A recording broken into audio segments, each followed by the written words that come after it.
Alright, I just looked over the various changes briefly. They also tweaked the point of view and collision detection for the blight.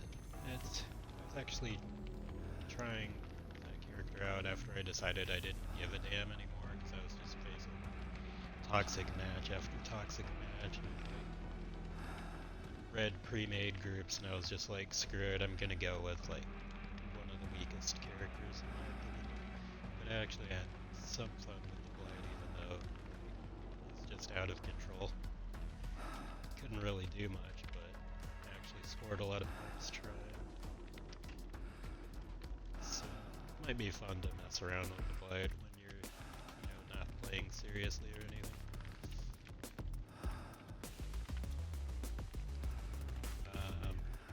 Forget what else did they tweak. They tweaked some stuff about the Wraith's power.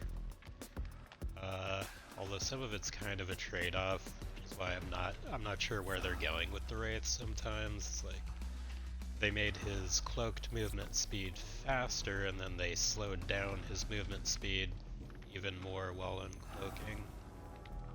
They changed the Windstorm add-ons to match up with that. So yeah, I don't know what their deal is with the Wraith. It's like, are you trying to buff him, nerf him, or what? Hard to tell. We got some new outfits. So looks like there's one for the Trickster, one for his counterpart there. Felix, Elodie, Adam, and Dwight. So if you're into spending Auric cells on your fashion, that's available. I guess we'll be trying out both Killer and Survivor. Skip the new exclusive item for the Survivor. That's if you buy the overall DLC pack with cash, but since this is technically original content, that's a cool background. You can just pay shards. And that's the kind of thing I've been racking them up for.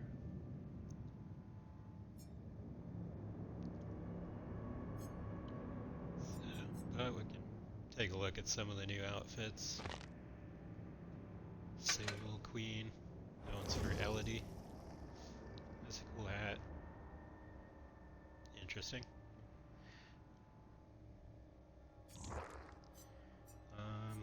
What's that one? It's the new killer outfit for that collection. Very flashy.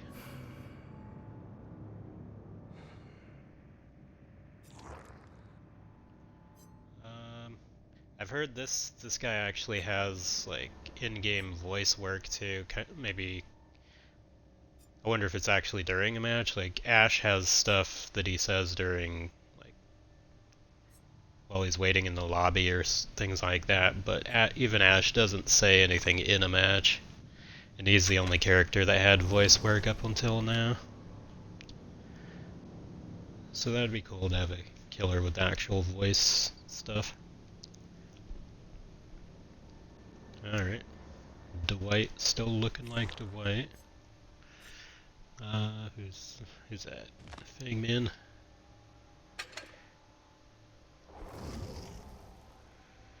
A little gamer outfit, I guess.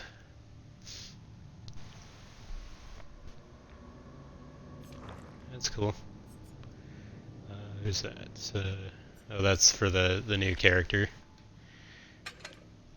New Survivor. Looks pretty elegant. Let's see. And for Adam.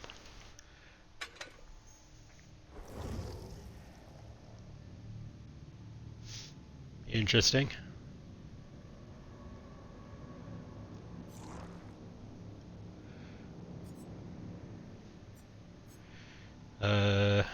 Who's that? Felix?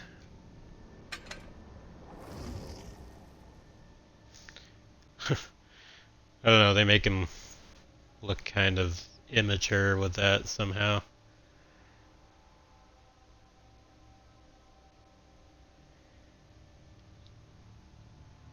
He's like, yeah, I may have been part of a boy band at one point.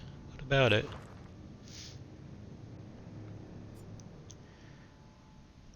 I don't know, normally he's a little more dignified, I suppose. The hairstyle kind of makes him look immature, or the combination of hairstyle and hat somehow. Maybe that's like the teen version of Felix, his younger days. Yeah, nothing new here. But it refreshes in 3 hours.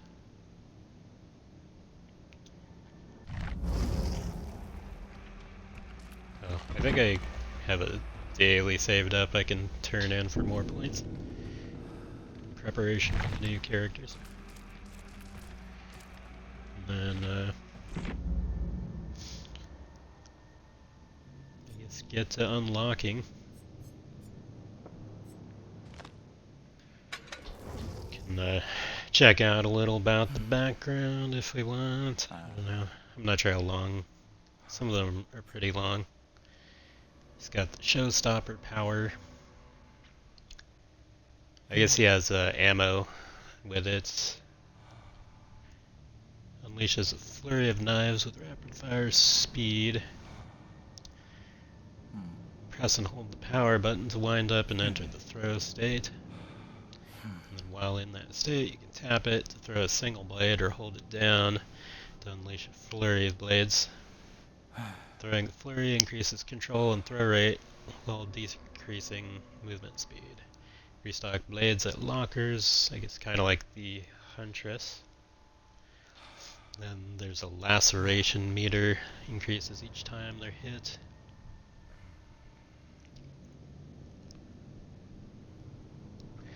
Does a single blade throw have the same effect as like a blade from a flurry, I wonder? Seems to imply that.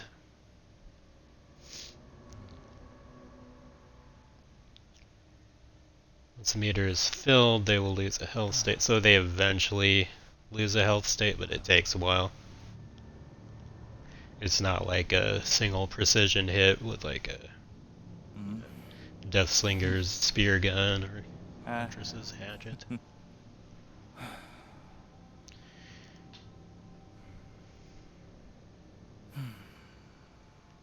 I guess we'll see how long it takes for that laceration meter to fill.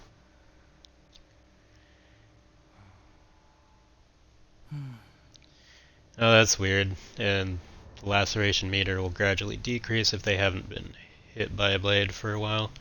And then hitting, I guess, similar to Legion in that hitting with a basic attack will decrease that meter.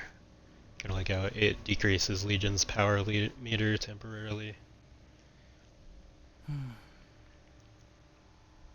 That makes no sense, of course, but, you know, the game likes to keep survivors alive as long as they can. Double check to make sure I'm in the right category. I am, but, you know,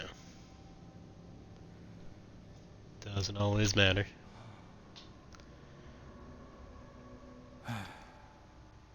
So you want to hit them with basic attacks after you fill the laceration meter, I suppose. Each blade hit fills the event meter. Once full, main event can be activated by pressing the ability button. In this mode, Trickster automatically throws unlimited blades for the duration of the main event. Throw rate is increased, movement speed does not decrease after each of the main event can be cancelled by pressing the ability button. Doing so resets the event meter to 0 and initiates a cooldown on showstopper. Okay, so it's like a power-up state. And then get some perks. Starstruck.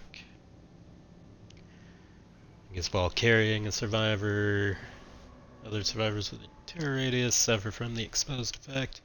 Persist for 26 seconds on survivors who leave your terror radius. I think originally it was gonna persist for longer than that, but you know, things get changed on the PTB. Has a cooldown of 60 seconds once the survivor is no longer carried.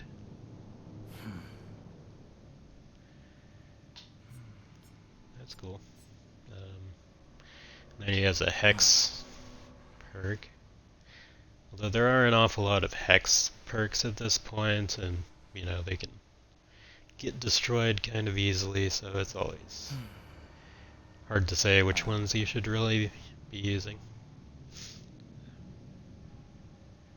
But I can see how it could be handy. Blocks a window for 10 seconds after a survivor performs a rush vault through it.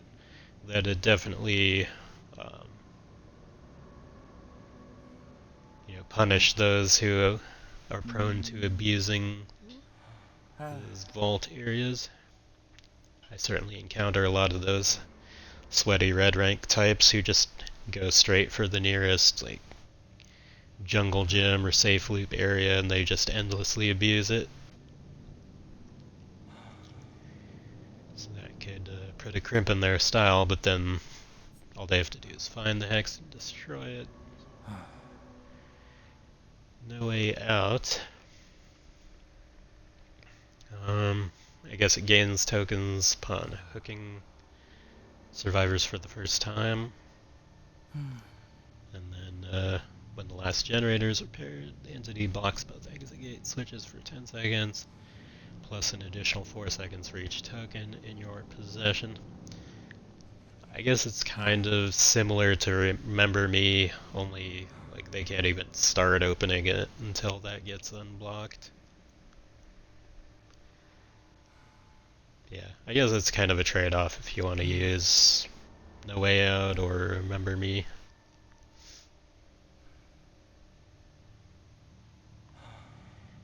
Yeah, I'm not sure. But yeah, let's go ahead and pay some shards for this character.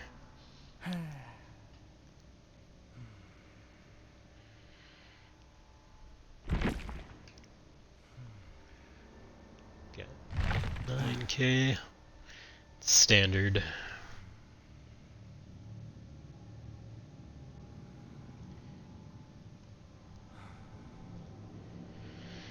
And do we want to pick up the new... Let's take a look at the new Survivor also.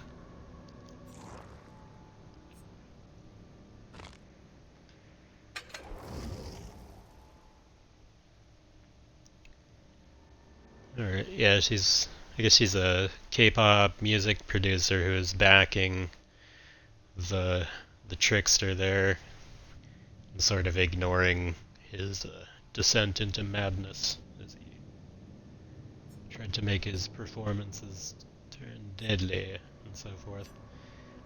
Let's see what kind of perks she has. Fast track.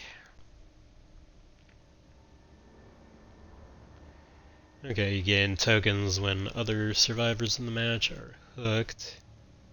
And then you can see all the tokens after a great skill check on a generator. Each token consumed grants 1% bonus progression for great skill checks when repairing generators.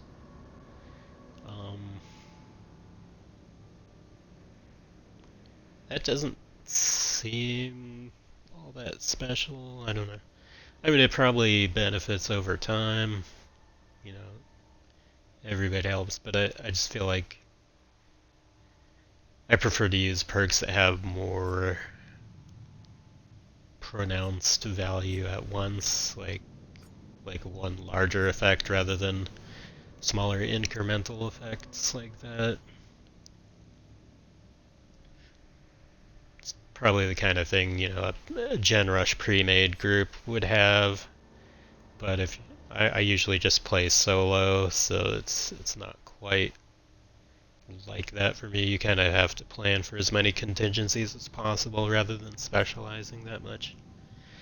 So I don't think that's one that I would use very much, like as a solo player. Because pre-mades can get away with having like more specialized roles within the pre-made, but I can't really do that. smash hit.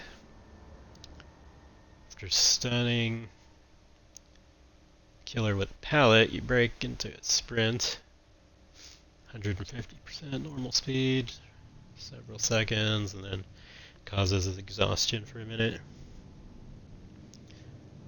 Alright, so it's kind of a, pallet stun and then run away really quickly. Yeah, I can see how that would be pretty handy. Yeah, I could definitely see using that one. And self-preservation. Whenever another survivor within range gets hit by a basic attack or a special attack, it activates, and then your scratch marks, pools of blood, and grunts of pain are hidden for 6 seconds. So it's like a little temporary go into hiding if someone near you is getting nailed. That's kind of cool. It seems like another handy one for a solo player. So yeah, as a solo person I could see using both of those, and maybe just foregoing fast track for something of more immediate use. Hey DH, lurking while you play some MHR. Cool. Yeah, this is the new update. I was just checking out the new characters. Was looking over their perks and stuff. And, I guess you can purchase them for 9k shards if you don't want to spend money, because they're original unlicensed characters, technically. Even though they're based on, like, I guess the killer is based on an actual K-pop star or something. I think he did some voice work for it. But, yeah, if you don't want to spend the real money currency, you can do iridescent shards. So we'll go ahead and pick up that one also. I guess we'll spend some blood points maybe on the killer first.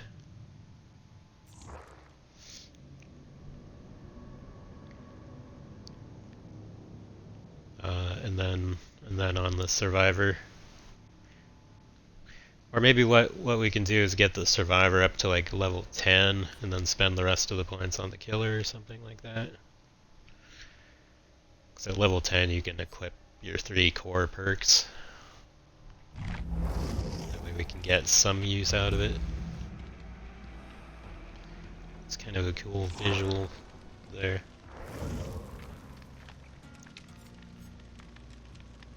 It'd be nice if you had the option to like keep some of these menu changes, because that's pretty cool looking. Or like, I always wanted to keep the ones from the Halloween event, but they didn't. They wouldn't let me. Also, is there a new tome open yet? I don't think there is, but no, it's gonna be like tomorrow, I guess.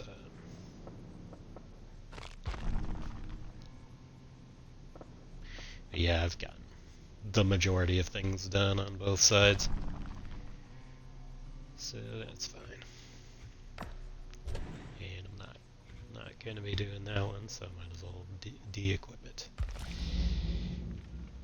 But yeah, maybe I'll get her up to like level 10 and then do some leveling on the killer.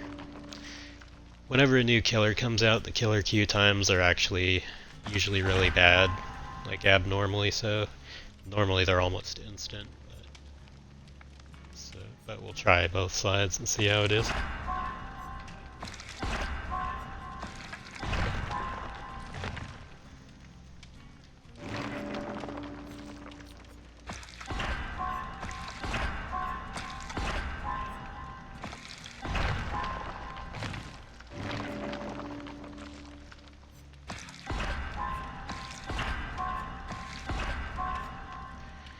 Might have to play some other characters for a bit just to rack up some points, but we'll see.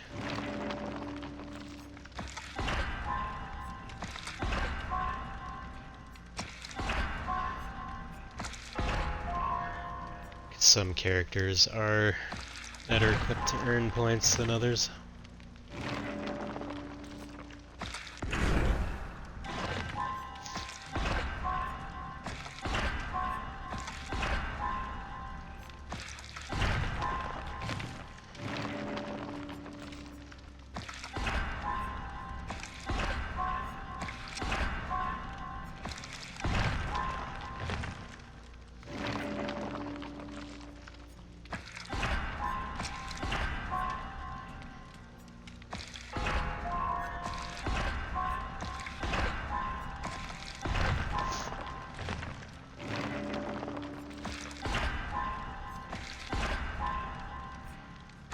if I'm right about the queue times for killers being bad, that means the queue times for survivors will be really good. But we'll try them both and see.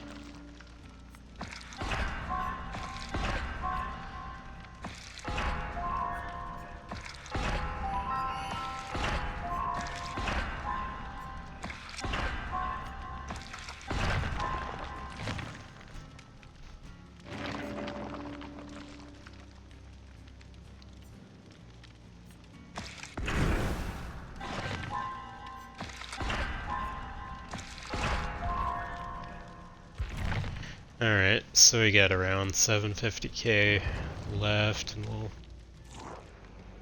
drop that on the killer.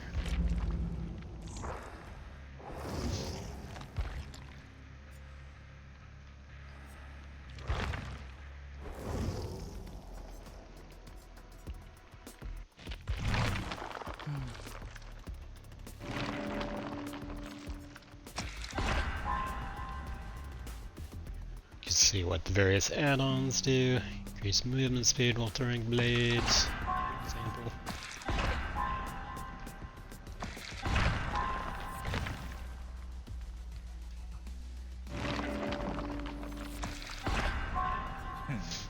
What's that one? Trick pouch. Increase maximum carried blades. Start with it.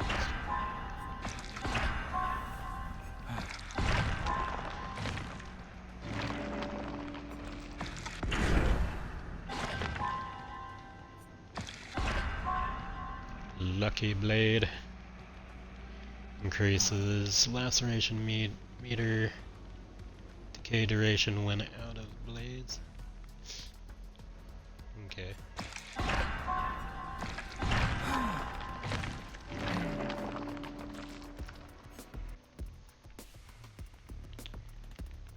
Increases the duration of main event.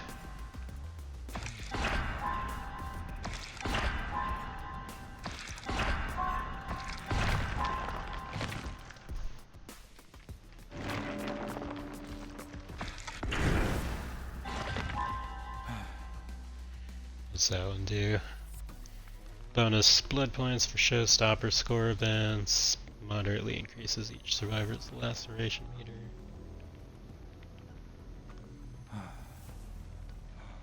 Okay, I don't quite know what that means, but alright. Increases initial throw rate.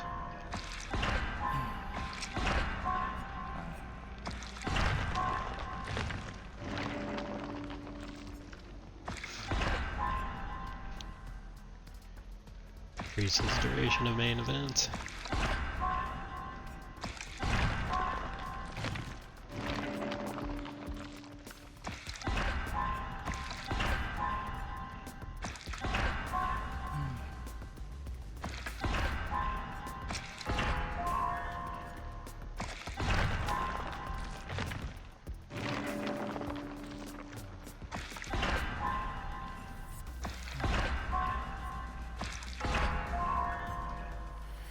Not seeing any upgrades for his core perks yet. Just getting random other ones.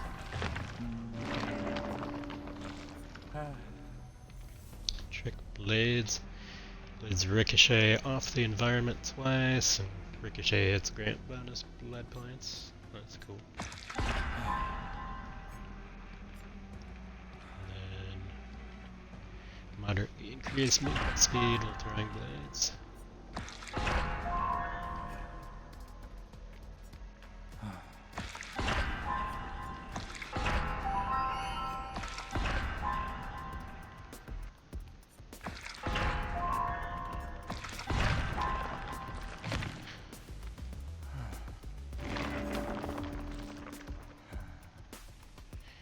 Cool, there's finally an upgrade for one of his core perks.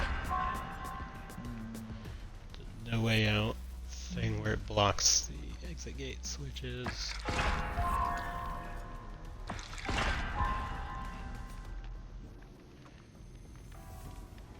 Increase time before laceration meter starts decay.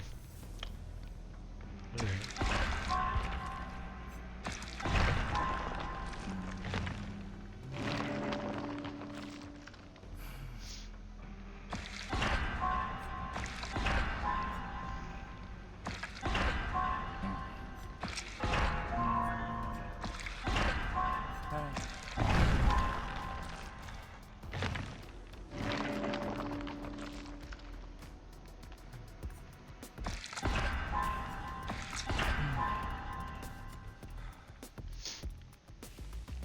see, when laceration meter is one blade hit away from maximum, reveal their aura for 6 seconds. Alright. So that's a handy way to know.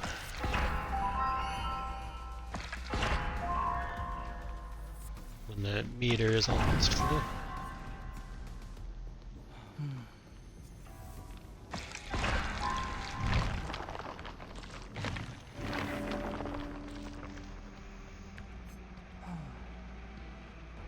Cool, there's upgrade for Starstruck.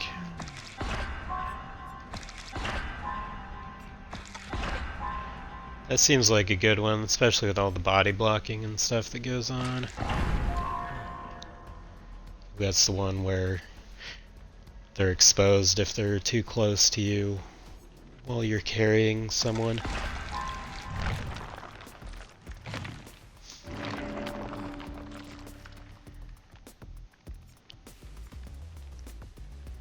And then increase initial throw rates.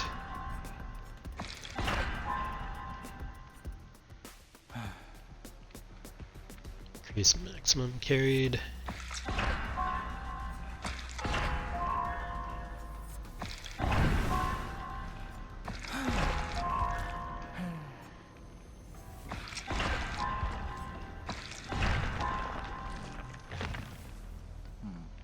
Like his pants? Oh yeah, that's kind of cool. He's got this stripy pants thing going. That's actually similar to some of Nia's pants. She has some striped pants.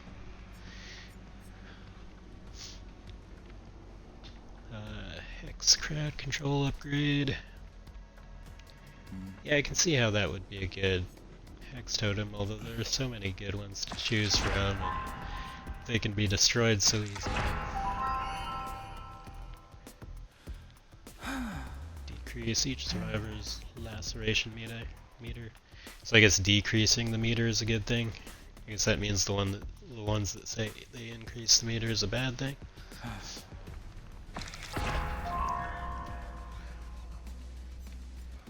Okay, well I'm glad we've established that anyway.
See, on that one, blades pierce through survivors. Subsequent survivors hit by the same blade receive 50% laceration.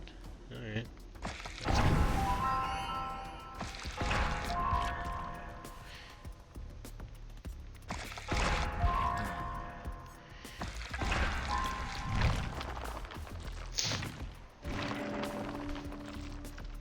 It's kind of interesting to have a knife throwing expert. I wonder, does it say, like, what's his base speed? I guess, yeah, his base speed is average. And he's got the same terror radius as characters like the Spirit and the Deathslinger. They're not as large of a terror radius as some. So that's cool. Average size, character, average height. Seems decent.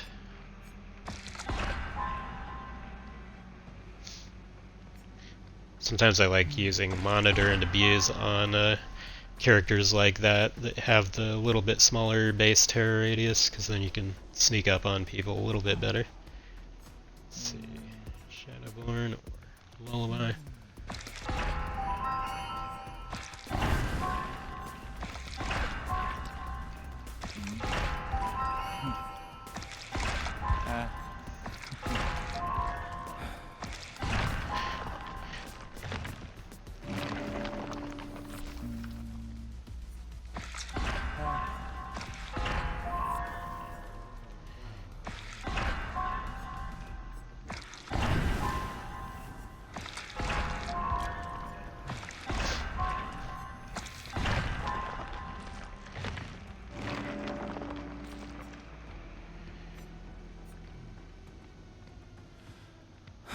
Restoration of main event. Let's see, do we just have the one perk on this? Yeah.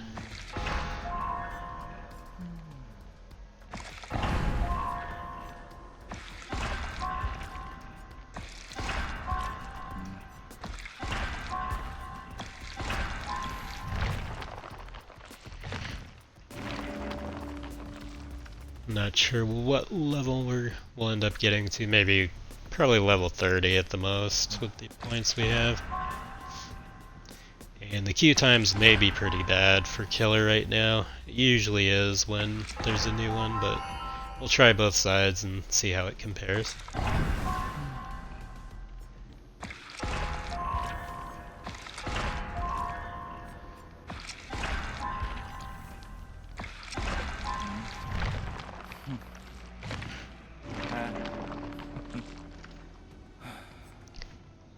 Agitation, I feel like that could have good synergy with his Starstruck ability where they're exposed if they go near him when he's carrying someone.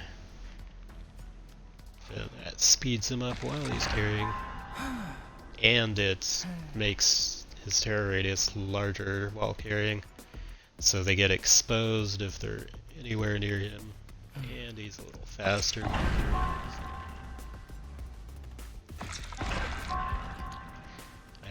I can see some possibilities with that, especially with all the tryhard pre-mades that I tend to go up against. They like to crowd you while you're carrying someone and try and sandbag you and get you to drop a person.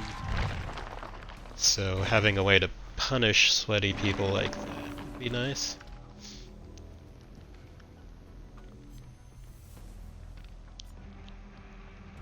Our first Ebony Mori. Took a while for them to offer one.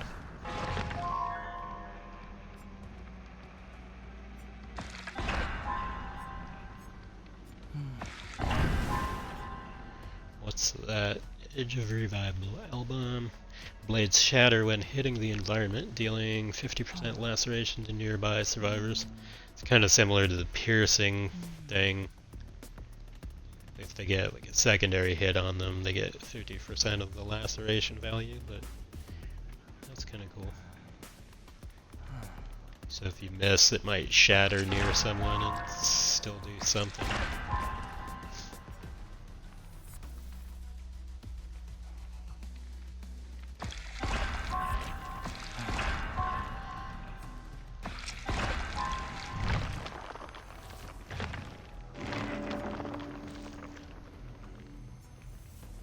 See, Bamboozle or Thrilling Tremors. We'll go for Bamboozle.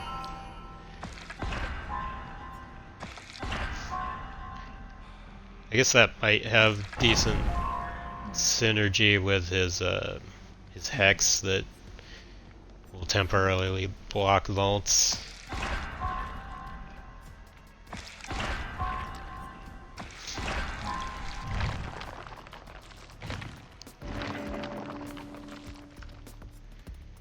There's Bamboozle or Max Out Trail of Torment. That's cool too. I guess we'll go for Bamboozle first.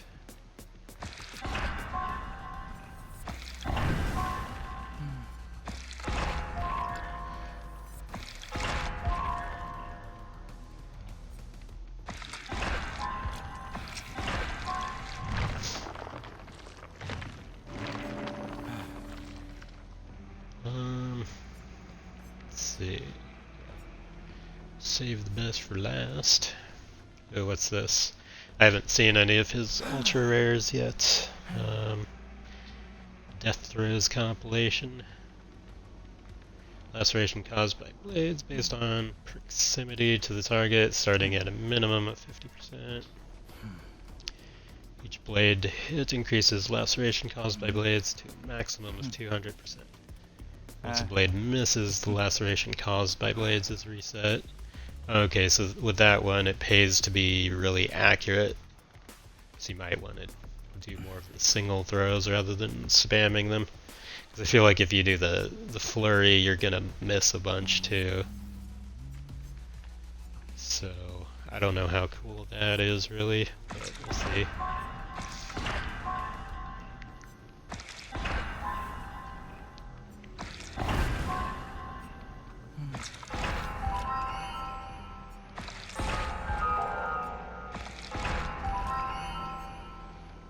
Oh, almost out of stuff already. I guess might manage to get to level 30. I think we're stopping at level 29 here. Yeah, it's about as far as we can go with that. Alright, I guess I got his core perks up to level 2. If you do a merciless victory, which is very difficult to do, but if you do it, then you get your adept achievement. Starstruck, No Way Out, and Hex Crowd Control.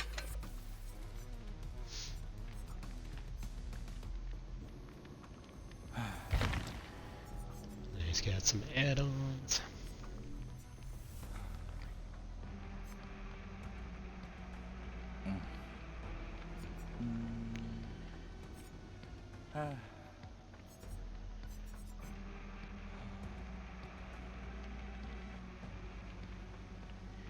To increase time before laceration meter starts decaying. And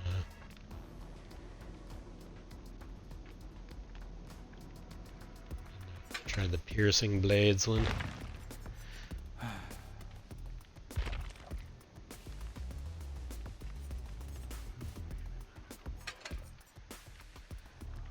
Alright.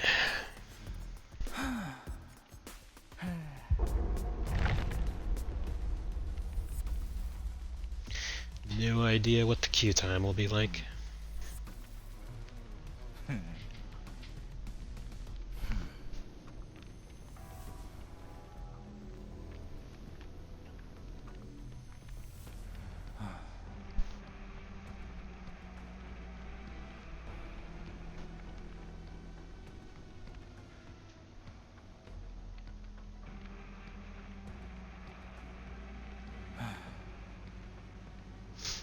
Well, it's already longer than it usually takes me.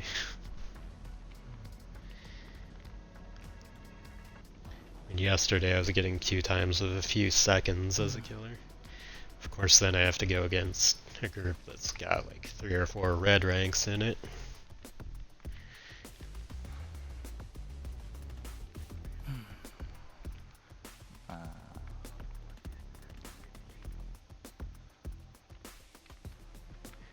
Alright, maybe I'll get a drink, take my vitamins, and come back and see if it finds one.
I guess the flashlight trolls are out in full force. I might have to switch to a different character just to earn some points, because, yeah, there's a lot of sweaty pre-mades out, I'm guessing. It's kind of hard to learn a new character while they're having their fun, especially when you have kind of lower levels.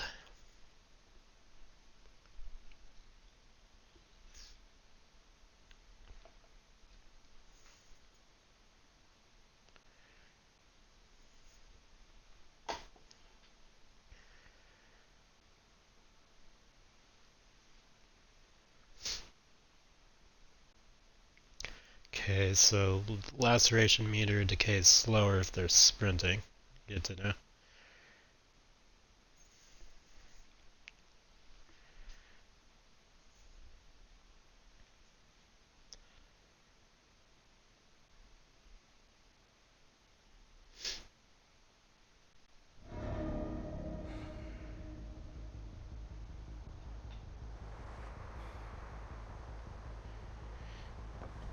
Seems like they have some kind of complicated stuff about throw meters and whatnot.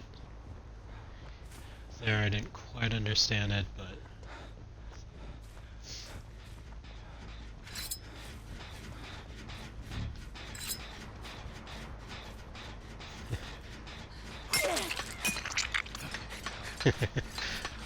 That's cool.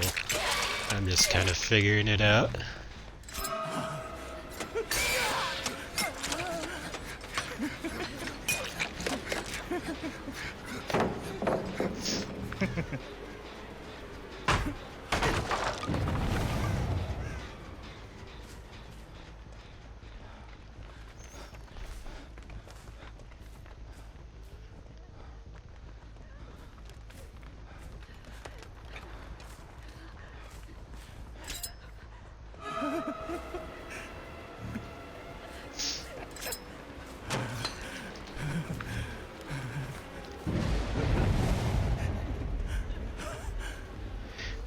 It took them like a minute to find my thing.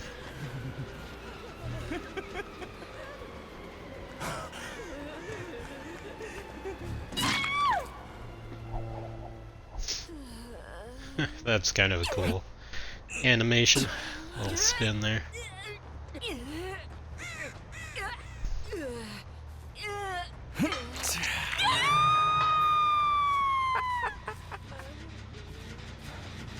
Oh yeah, I almost forgot, you do have ammo to consider. I'm actually almost out of blades. It takes kind of a lot to actually injure someone.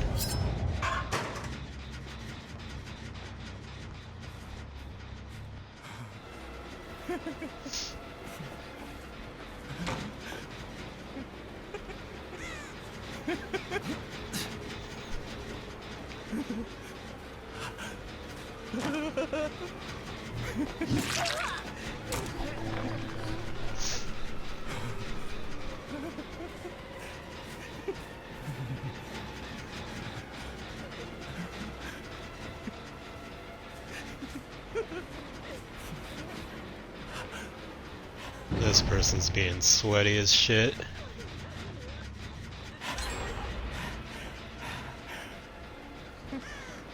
Is this really necessary? I'm just trying to learn a new character and you doing that crap?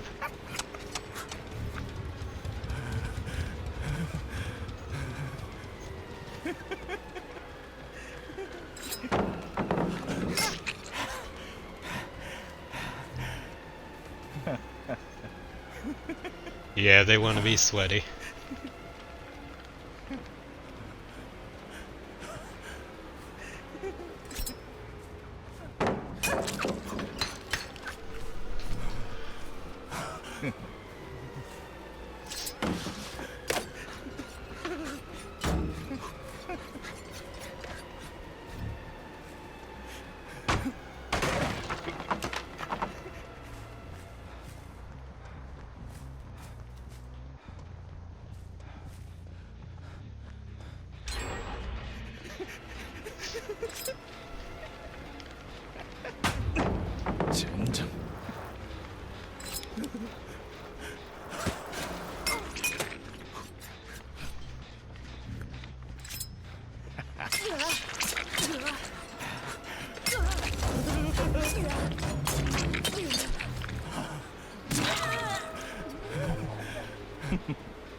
Well, so far it's going kind of shitty because some of them are playing along, but some of them want to be sweaty.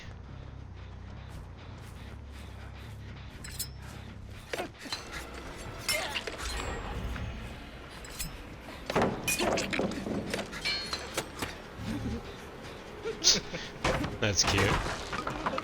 Yeah, they can completely avoid the blades that way.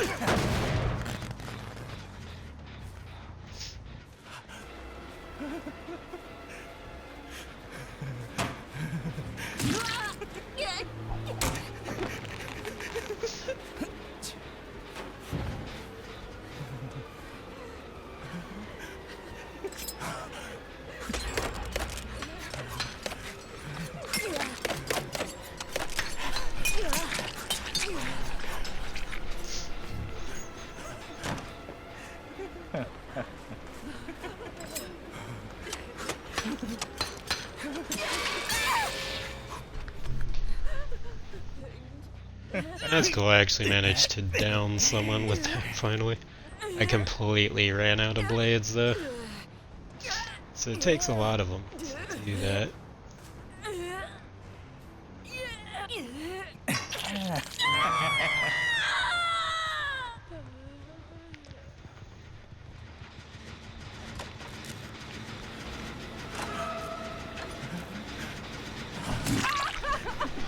I like how it denies the grab.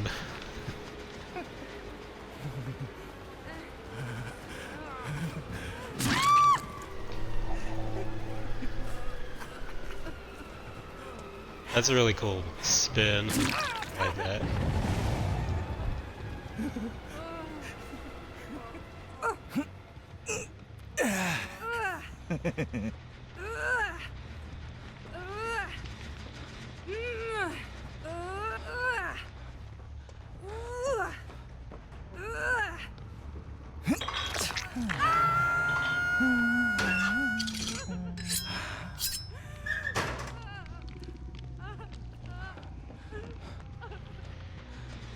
They're definitely tryharding their way past everything.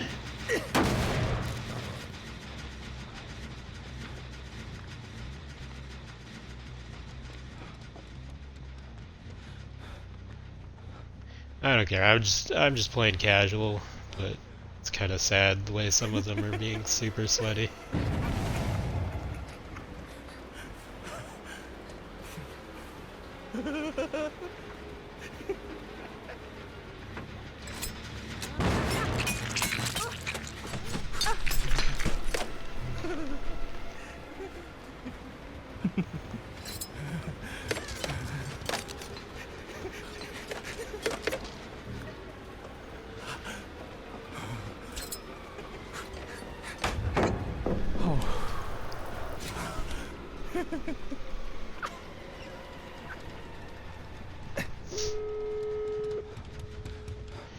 Yeah, this flashlight bitch is just being insanely sweaty.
Cool. Reporting her just because she's doing that extra farming bit on top of being sweaty and thoroughly toxic. It's pretty uncalled for when you're playing a new character for the very first time. So yeah, I could have done without people like that. But of course it's a toxic red rank.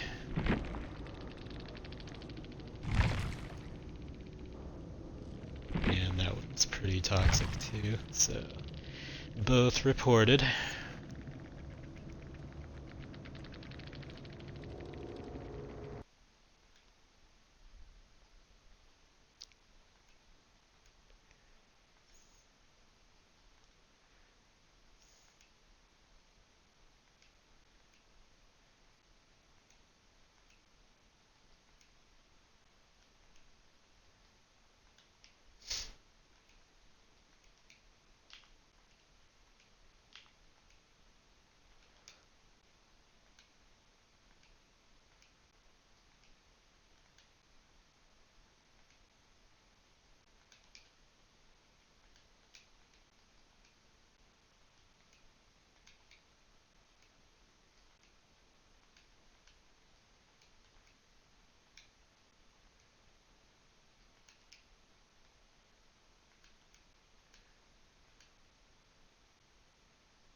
Well, that was a shitty first run.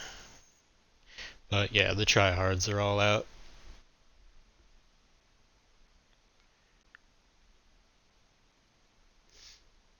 And some of them have a pretty toxic attitude. They don't really give a shit if you're learning a new character, they're going to take advantage.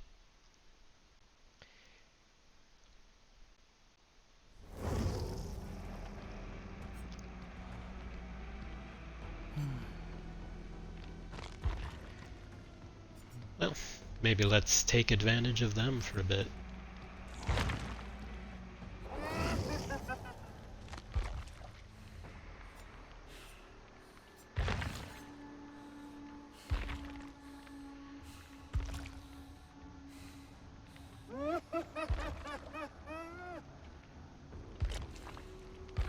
Let's see, do I have barbecue and chili on this guy? I don't think I actually do. But he's still pretty decent at earning points.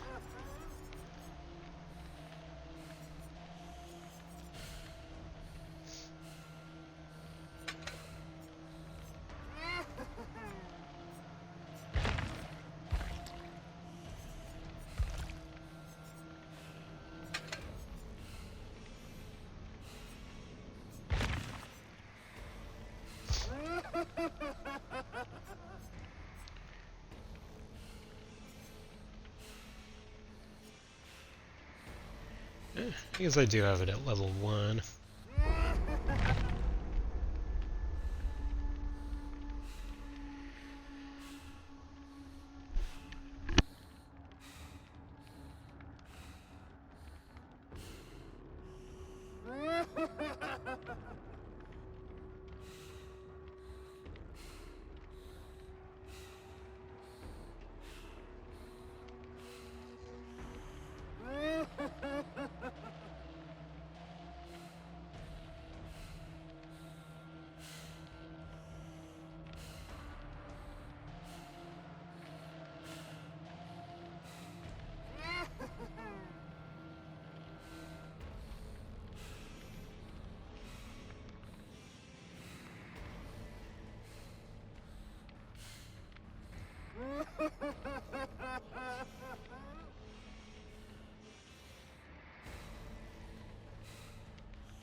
Yeah, I figure if people are still going to be toxic when I'm learning a new character, might as well switch to an old favorite for a bit to earn some points. Because they're sure not going to let you earn any points with the new guy for a bit.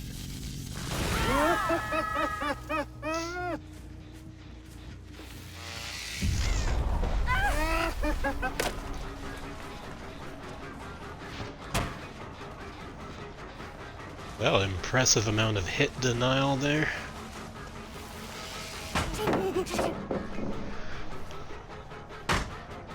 Oh, I can see still things tremendously favor survivors. I should have scored at least one hit there, but the game decided I couldn't have any. Gotta love that shit. Unfucking believable. Takes me like 4 attempts to score one decent hit.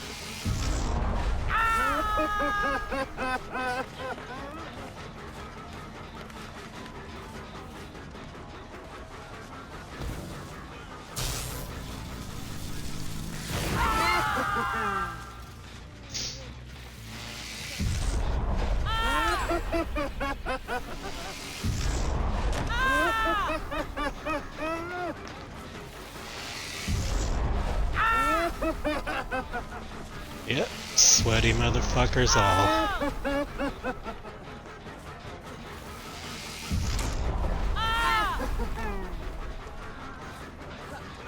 This is so fucking stupid.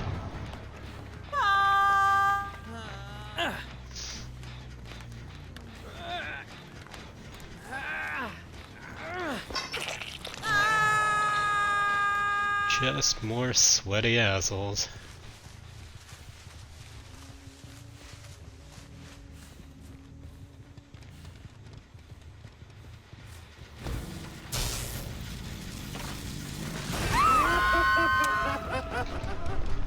Unfucking believable. The extent to which the game basically decides that you don't hit is just asinine sometimes. Oh, you're witnessing it. All 0 of you viewers.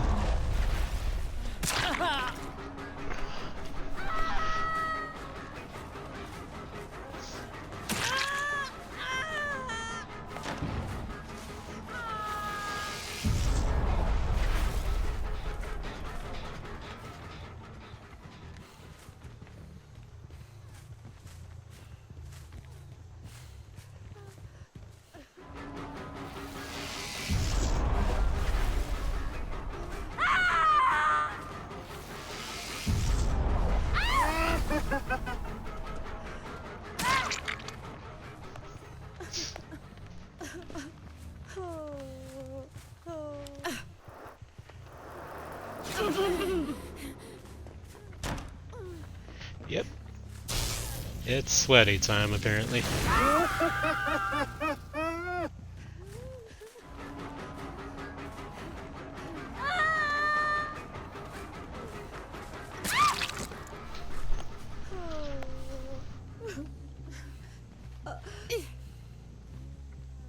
Here we go with the blind again.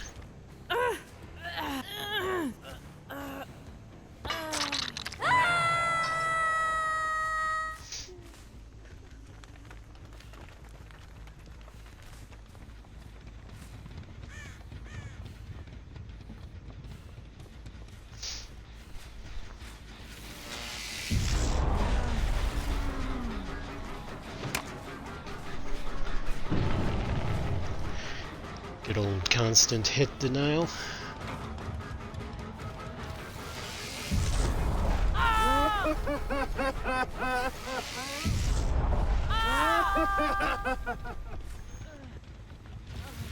God, this guy's sweaty as fuck.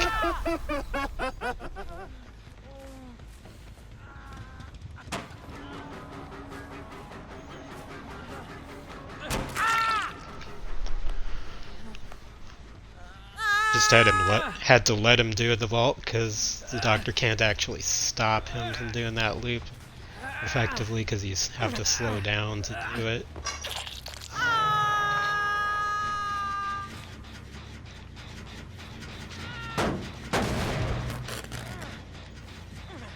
And I've got my usual 0 viewers, so yeah, basically fuck Twitch.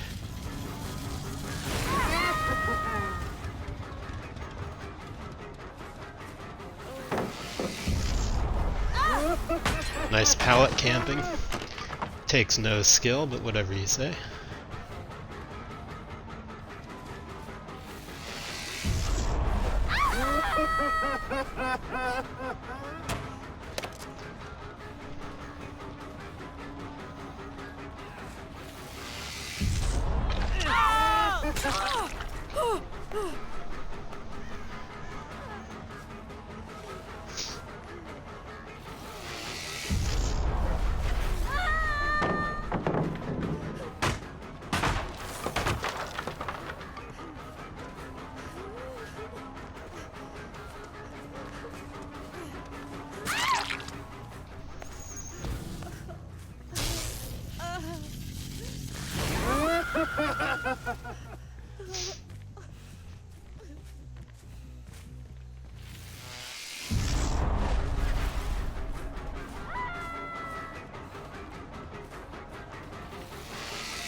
I love how I have to get sweaty pre-mades every single time I do this.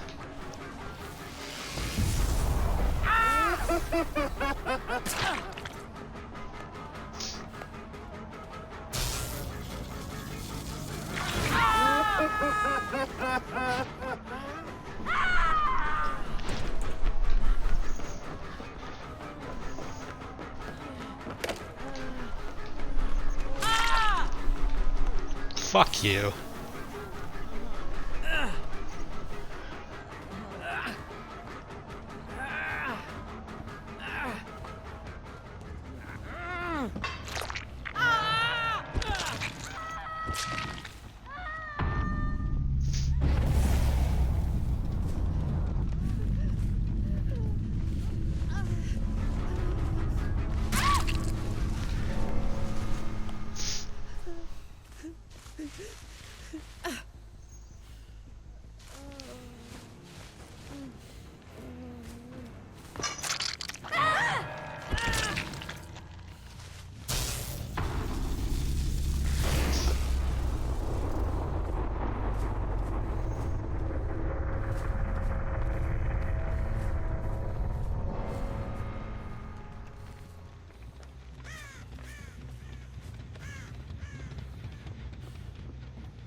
Y'all wanna be sweaty? Let's be sweaty.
That was fun playing the doctor when they're expecting the new guy. Earned like 75k blood points, I think. That's how you earn the points. So I'll kind of mix and match. Oh good, one of the worst killer maps in the entire game. And learning a new character on that map. That's gonna be fun. But yeah, we can intersperse it with old characters that we actually know.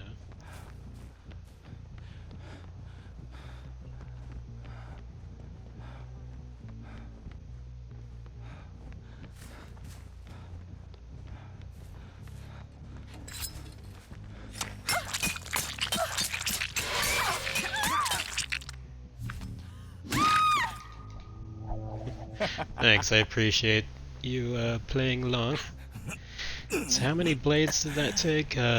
It's around 13, I guess. Maybe if you hit with like every single one, it could be more like 10 blades. But, I don't know. Chances are it's gonna take more.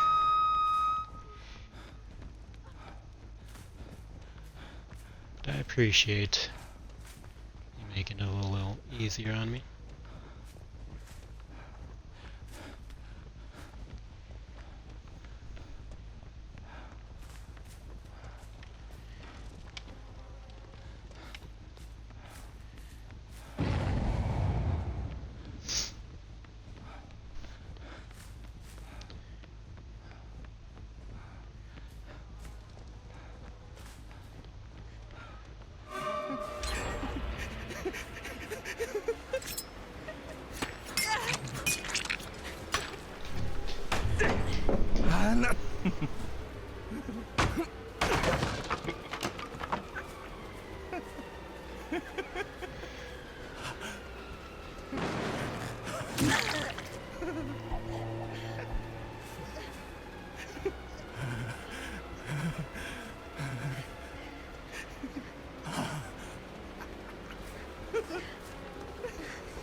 That is a pretty cool blade spin. I like the sound it makes too.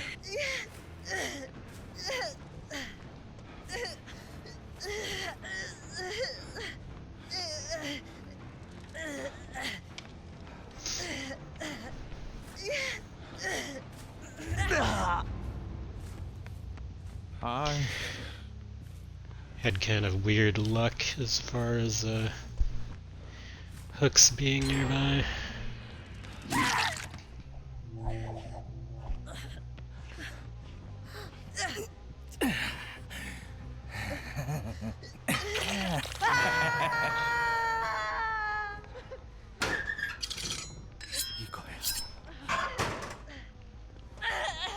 Cool, he does say something in Korean. I was wondering if he just like made noises or was actually saying stuff.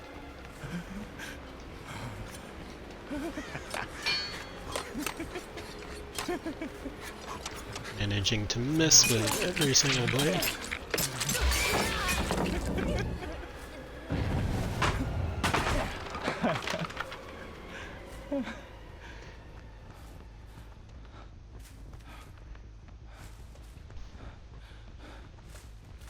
How does the showstopper thing work then?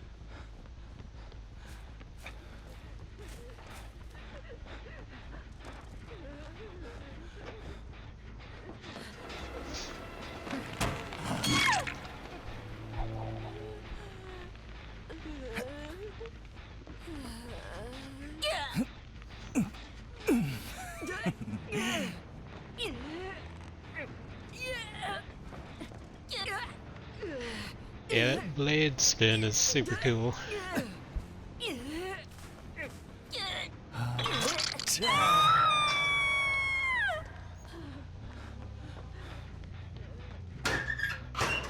Oh, apparently I didn't use any blades. Just smacked her one.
Yeah, she's a waste of time. She's just being insanely sweaty.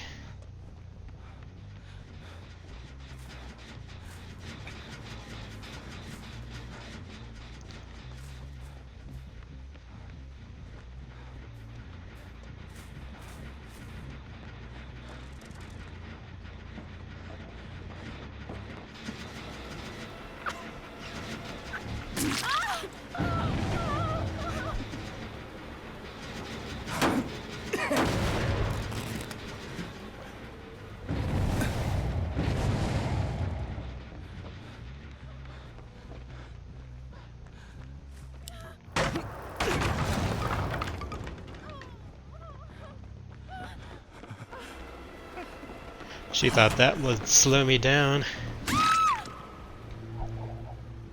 Nope. Still following the sound of your voice.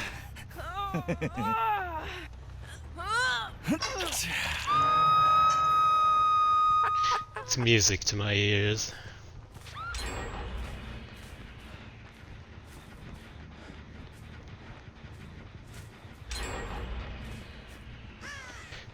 Gen rush complete, I guess.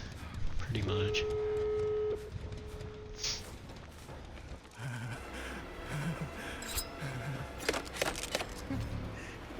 Yeah, it's not even worth chasing her.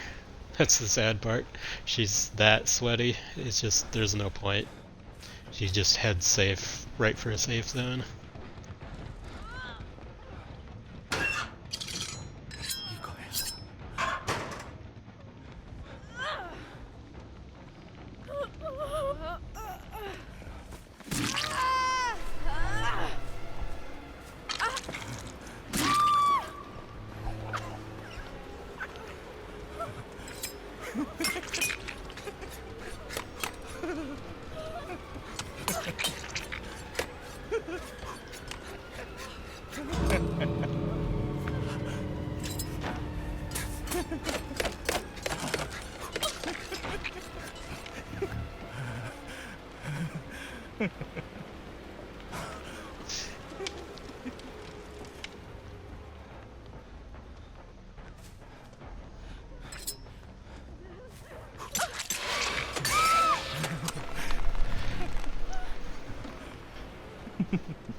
I was wondering how hard it would be to finish taking her down. Yeah, it took all my blades. So not much point to that, I guess.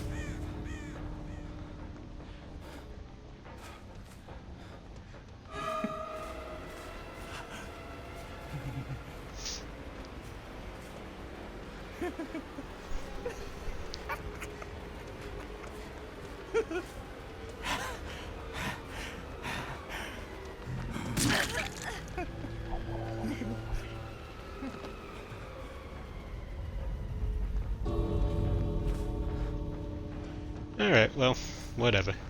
Just experimenting.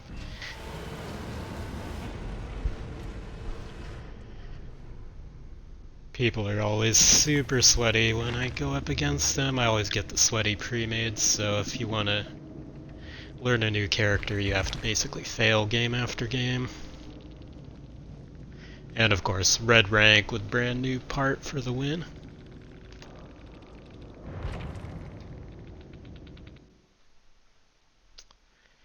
But if I want to earn points, I'll have to switch back to the Doctor or Freddy or someone like that.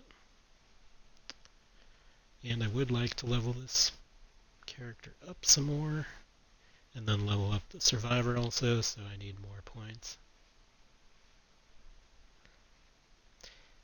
So far I have not been able to do that showstopper thing. Let me change the position of my overlay.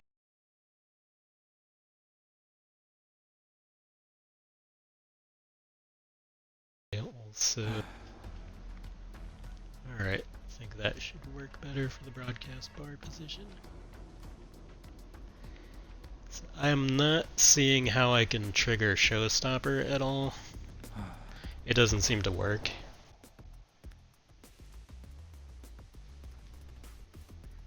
Or the main event can be activated by pressing the ability button.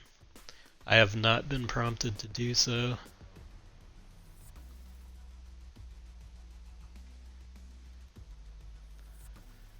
Either I've never managed to charge it up successfully, or I'm not seeing the prompt very well. But basically it feels like I'm dealing with playing a character without his main power, which kind of sucks. Basically losing every time. But yeah, back to the doctor for a bit.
Yeah, I think the game's actively trying to fuck me over at this point. It's like Haddonfield twice in a row. Really?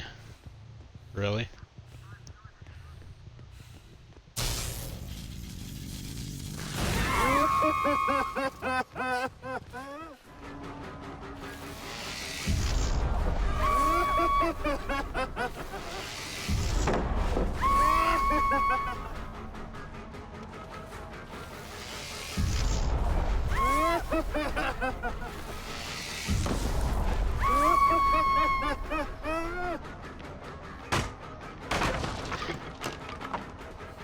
I love how the doctor's ability is actually almost useless at stopping someone from vaulting, because it slows you down to use it so you can never actually catch up with them, unless you let them vault.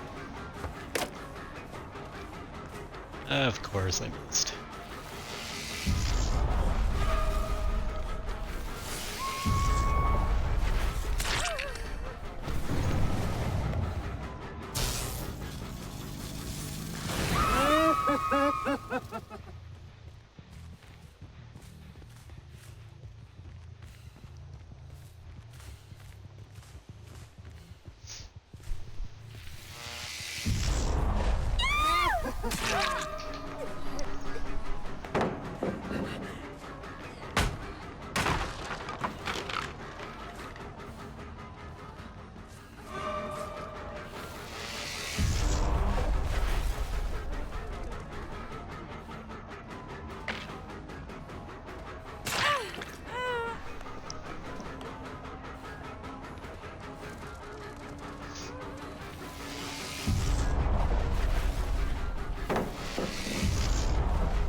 I just can't believe I got this map twice in a row. I think the entity is trying to punish me or something.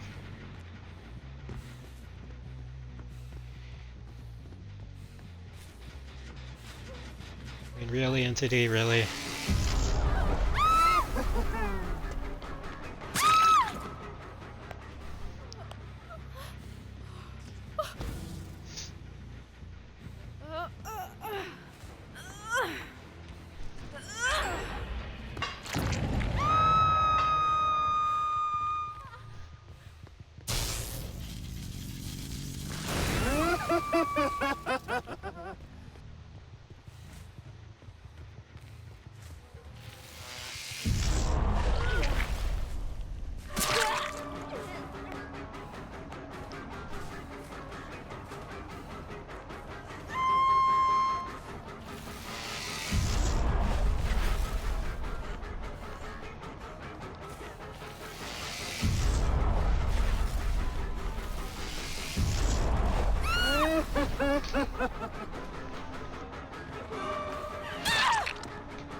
Dead hard, try hard for the win.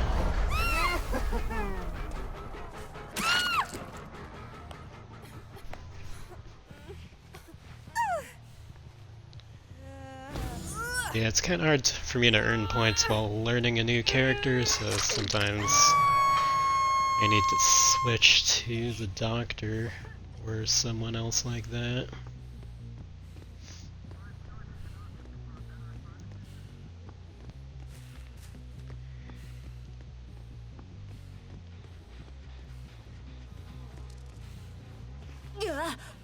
Sorry to keep you waiting.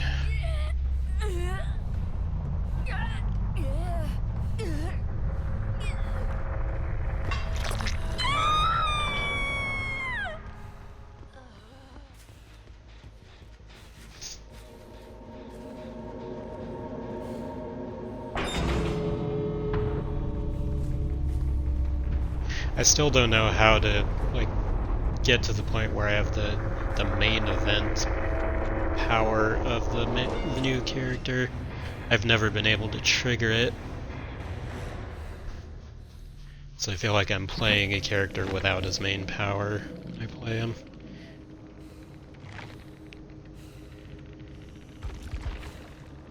There really needs to be some kind of practice mode. Wow, that's like the first time in a long time I haven't faced any red ranks.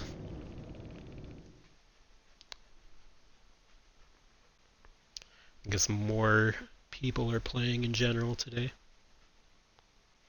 We'll have to give the new Survivor a spin too.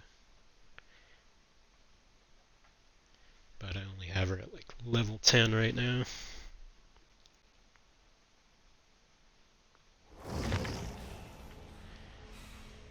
Oh, tier 61.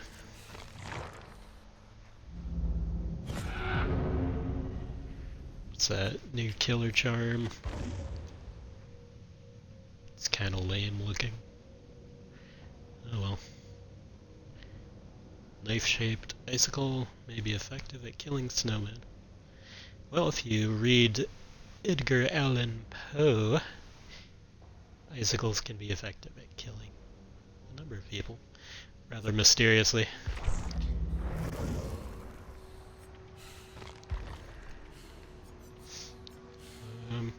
Okay, I've got some more points to spend on the new guy.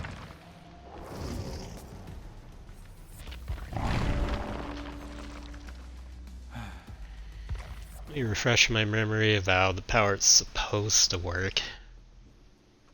Just each blade hits the event, fills the event meter. Once full, can be activated by pressing the ability button, but when is it? I don't know. Apparently it's never been full for me, or else it hasn't been obvious that it is. Yeah, I don't know. And I don't know where the event meter is located either. But we'll have to see.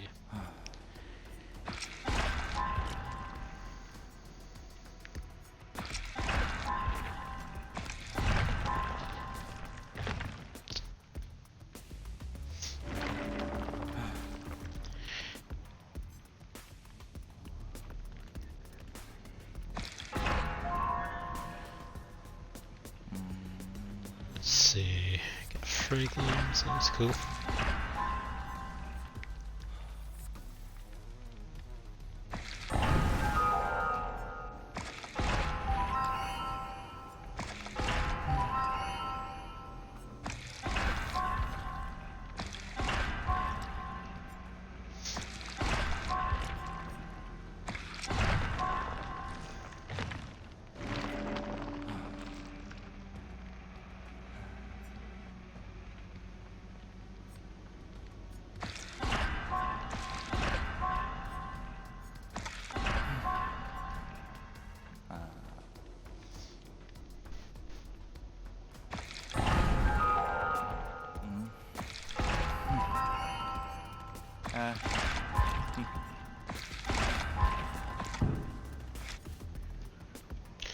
Had points already.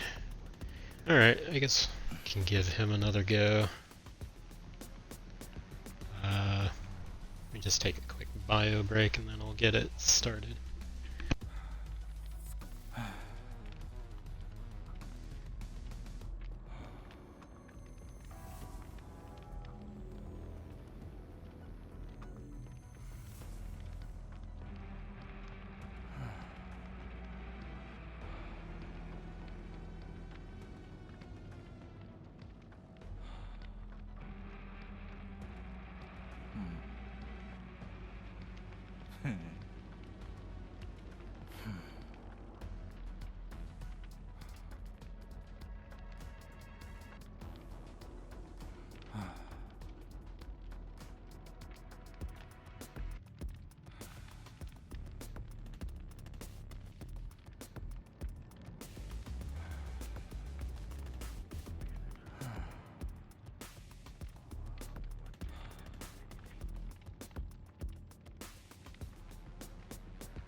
See if we can figure out where the event meter it talks about is, and if we can actually trigger that main event power, because I think one of the reasons why I've been not doing well with this guy is I never get to trigger his main event power. So it feels like I'm playing at an automatic handicap there. I don't know if you just need to spam a lot more blades than I'm doing, or if I'm just not doing something correctly. For a second there, it almost looked like it was Haddonfield yet again. I think I would have quit at that point. Had it twice in a row.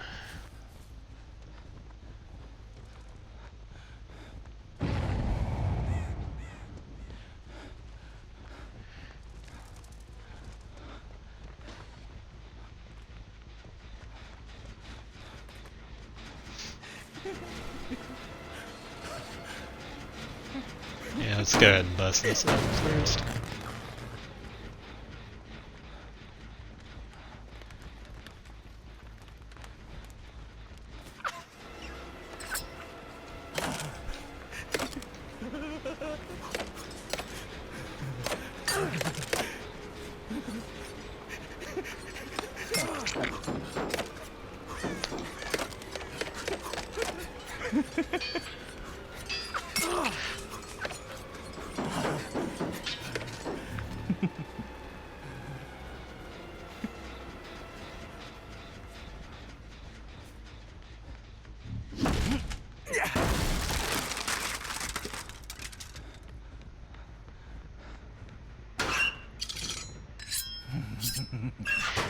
Yeah, that did basically nothing. Yeah, if people are insisting on being sweaty as hell whenever I'm playing this character, so I feel like I can't really adequately test it.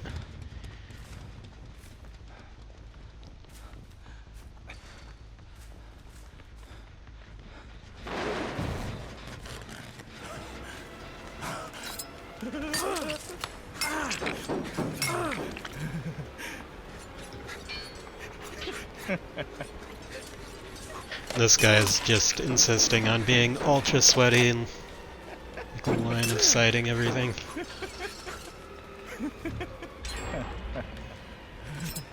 Sweaty ass bullshit.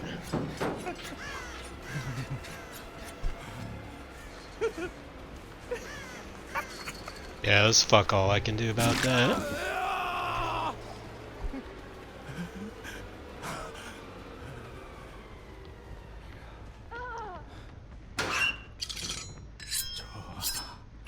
I guess it's back to the doctor or someone next time then. Since these people insist on dripping sweat all over me.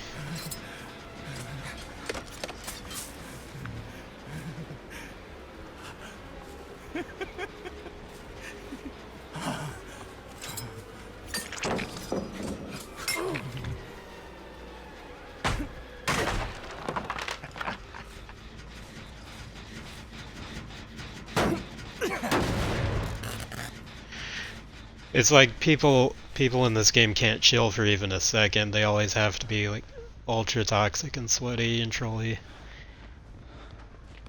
I'm just trying to test out his main power and they basically just won't let me. Because they're like, no, we're gonna be ultra sweaty. Because we've got, I guess, a reputation of being toxic, sweaty motherfuckers.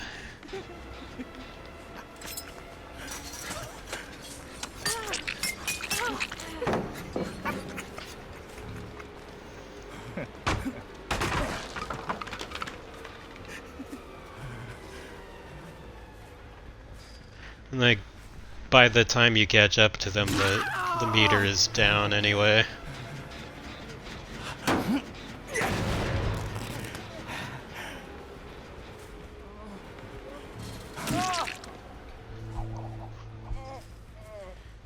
So I end up just meleeing people.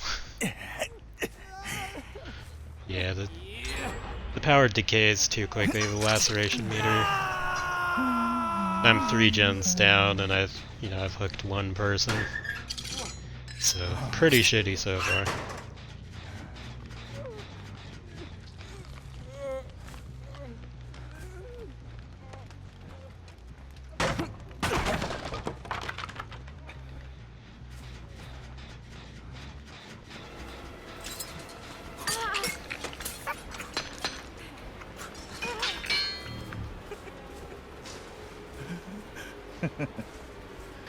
Yeah, they're just forcing you to not use your ranged power, basically.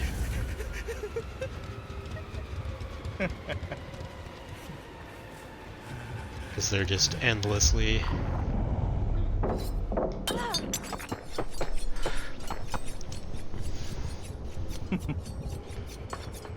Okay, so I guess that's the main event thing, and she's nowhere near me. She line of sighted the entire thing. That's extremely shitty.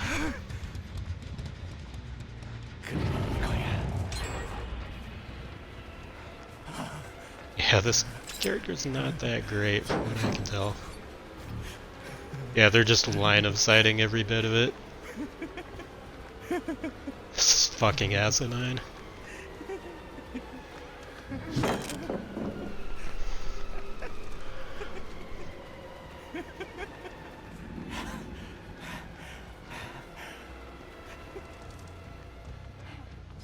Yep, just ring around the fucking rosy.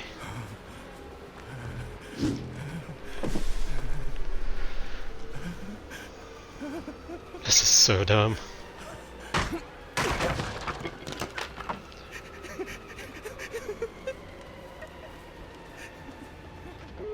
Yeah, this character sucks hard.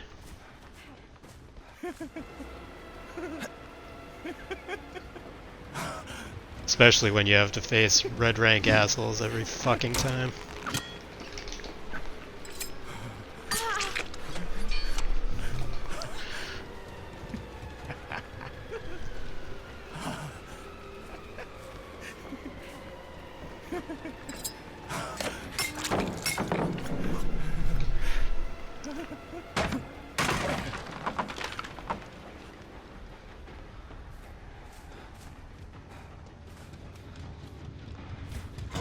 Yeah, this is so shitty. I pretty much give up at this point. I'm just gonna go back to playing my old characters.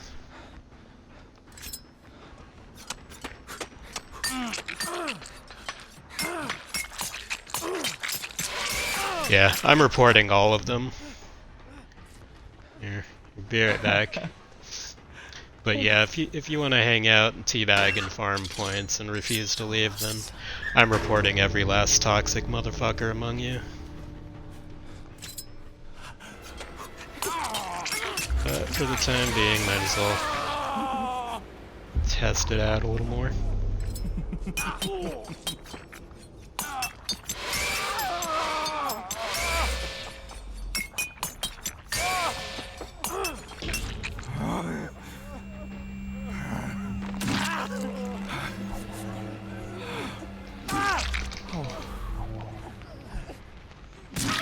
Yeah, if you insist on doing this shit, I will report you.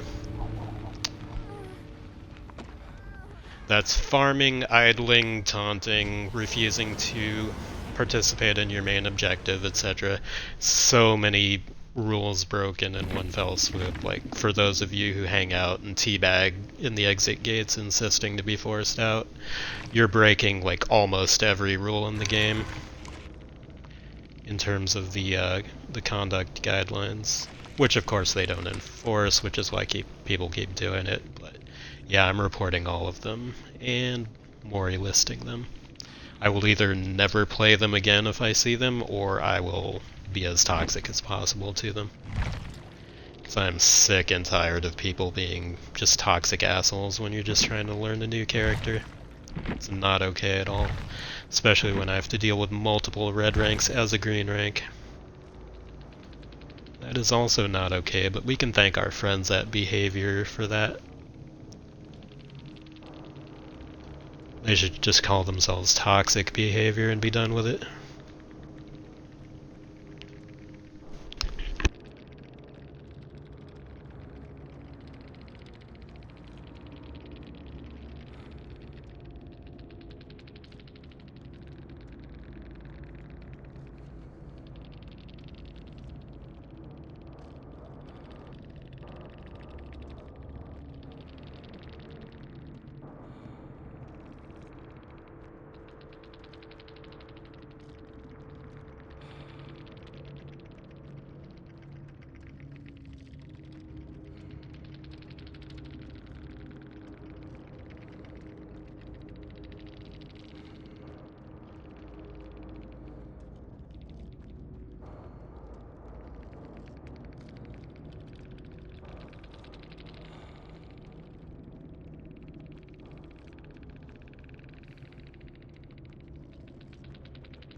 And of course we've also had multiple farm matches in addition to multiple Haddonfield matches. Yeah. Getting a little tired of everything being slanted against me. But at least I'm good with the dock.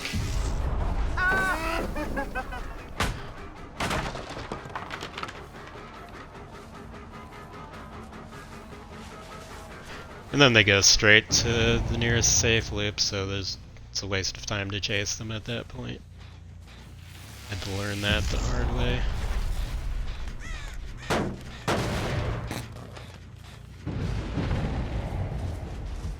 And of course, instantly lost my hex totem. That's good. It's a fun hex too. It's gonna be one of those toxic matches. Well, if they want to do that and think I'm gonna go easy, they're wrong.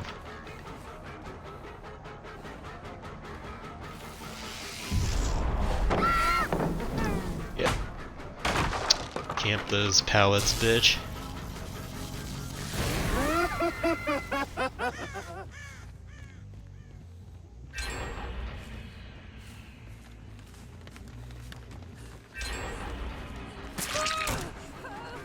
Yay, yet another toxic, sweaty gen rush team.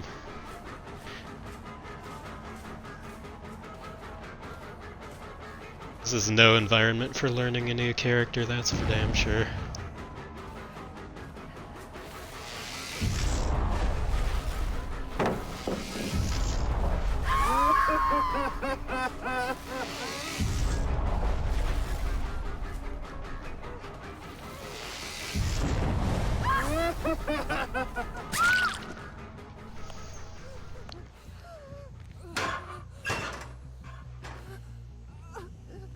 Yep, 2 gens down just to get one of them down.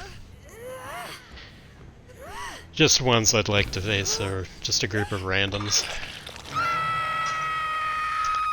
Like, no toxicity, no sweatiness, just like some random people playing the game.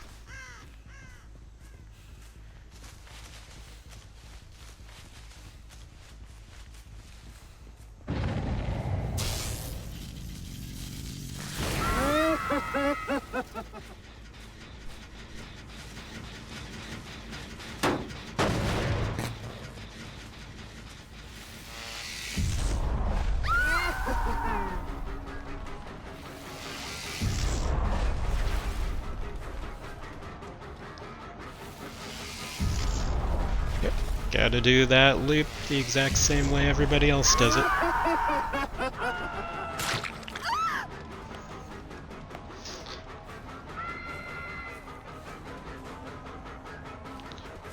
It's like they all share the same fucking brain cell. And then they start body blocking for each other.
Another hit that should have registered but didn't. Yay.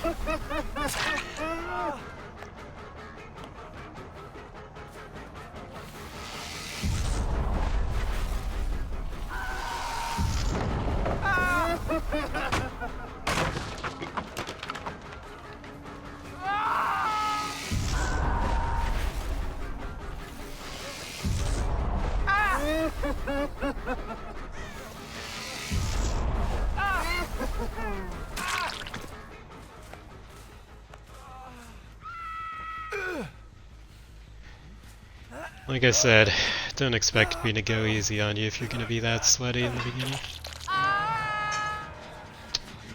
Your gen rush doesn't seem to be going very well anymore.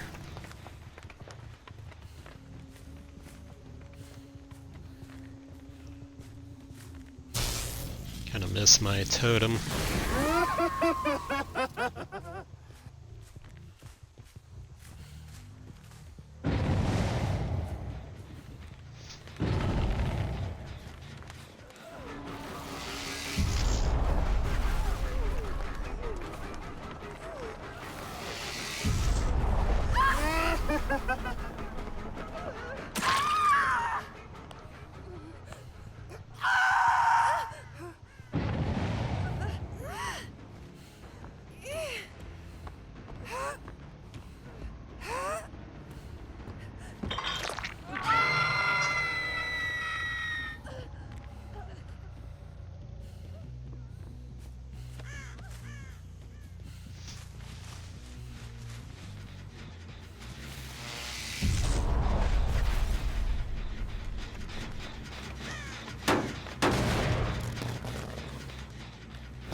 Guess the gang's all here, huh?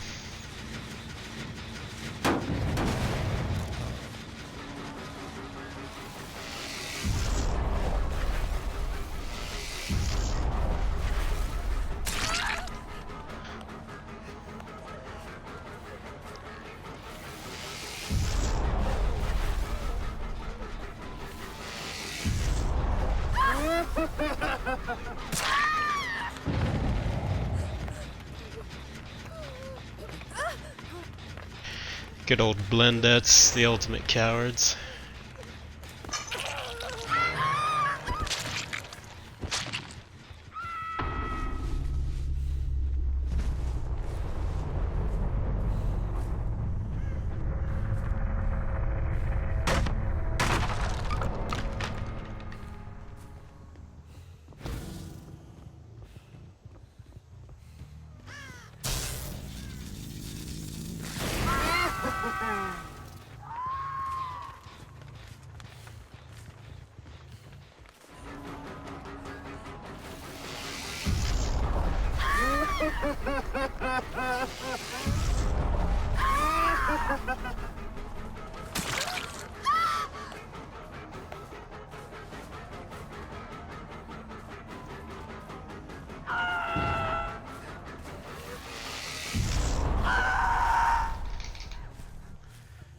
So we're gonna milk that a bit, huh?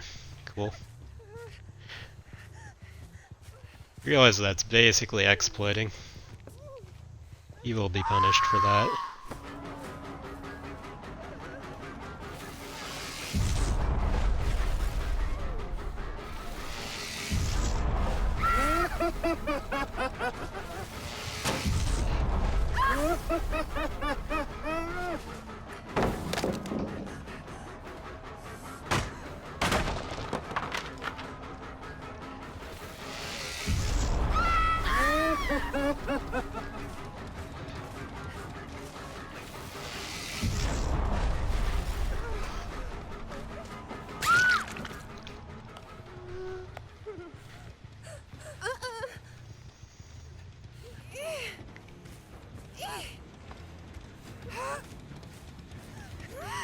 Tasty tryhards.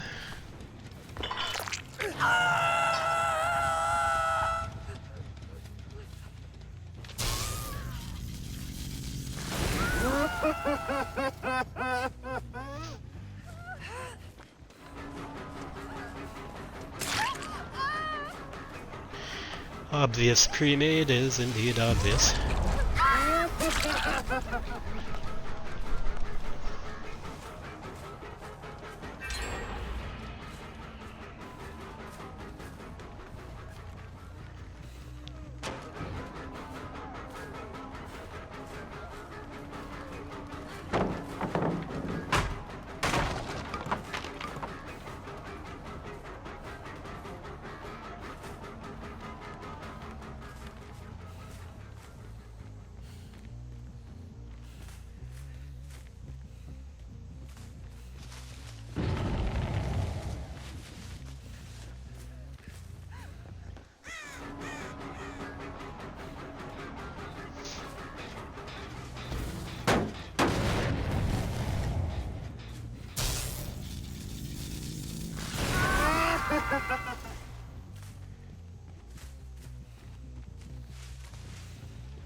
Haven't really made any headway with the new character, unfortunately. Current verdict is that he's not very good. It's too easy for the laceration meter to just time out while they line of sight you. And with the sweaty groups I go up against, you can't really afford that.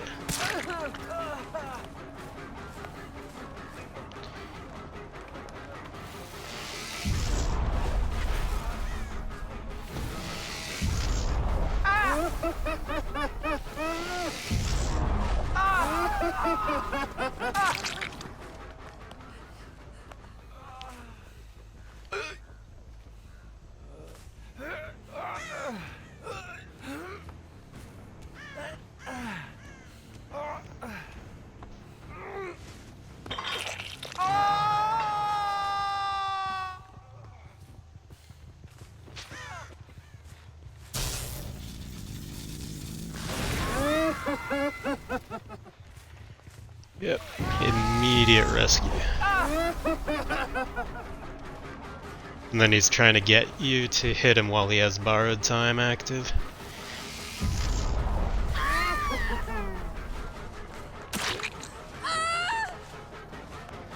These people all read from the same basic playbook. It's like Red Rank Tactics 101.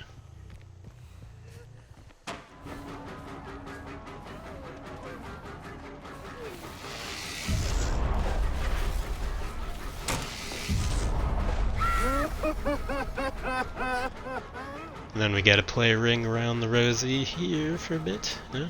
She broke off.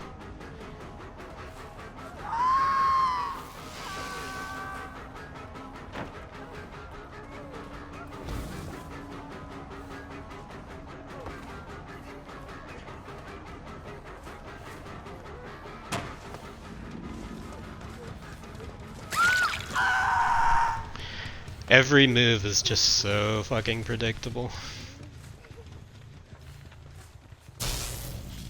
Normally I don't do this, but these people are just being major assholes to me. So I'm gonna milk it.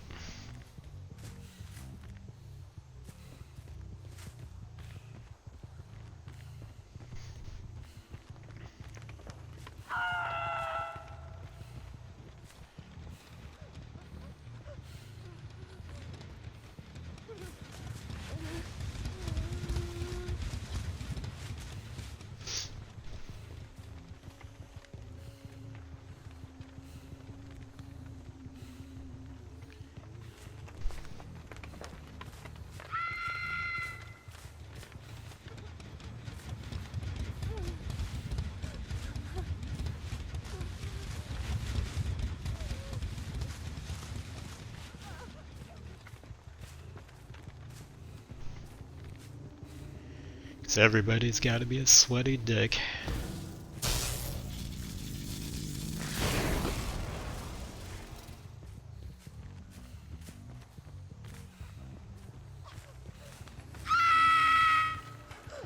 Alright, fuck it.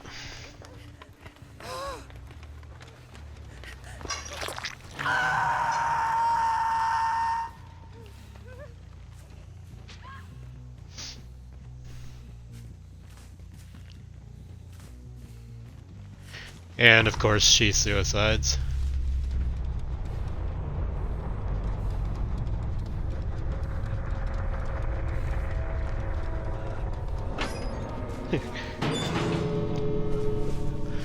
Wah, wah, wah. Go fuck yourself. You're gonna die slow now.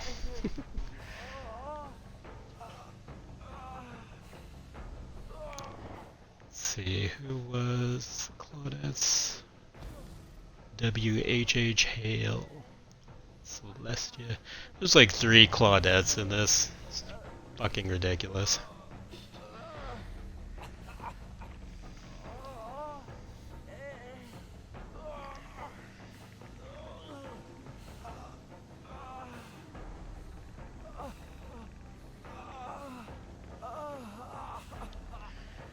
Yeah, you want to be sweaty and toxic to me, you're gonna die slow and painful.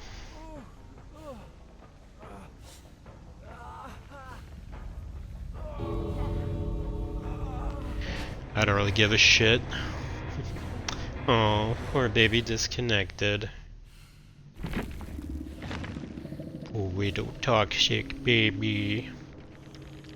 Were you offended at being treated the same way you treat killers every match? I'm sorry. Here, let me give you a little report for disconnecting.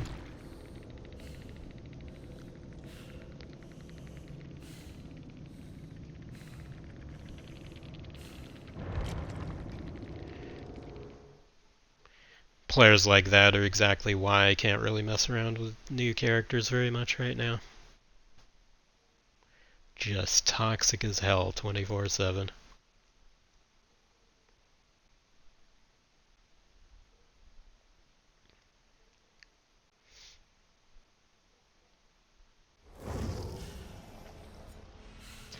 Got some more points to spend on them though.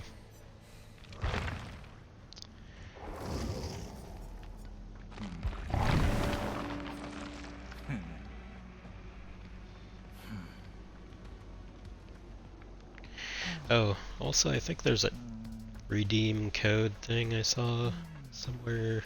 Let me see if that works.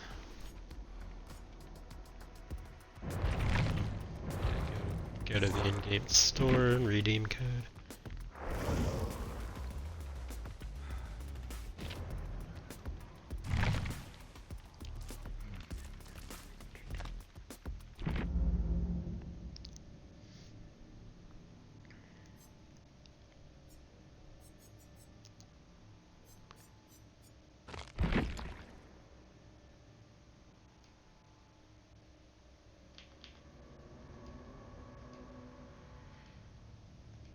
See if this is accurate.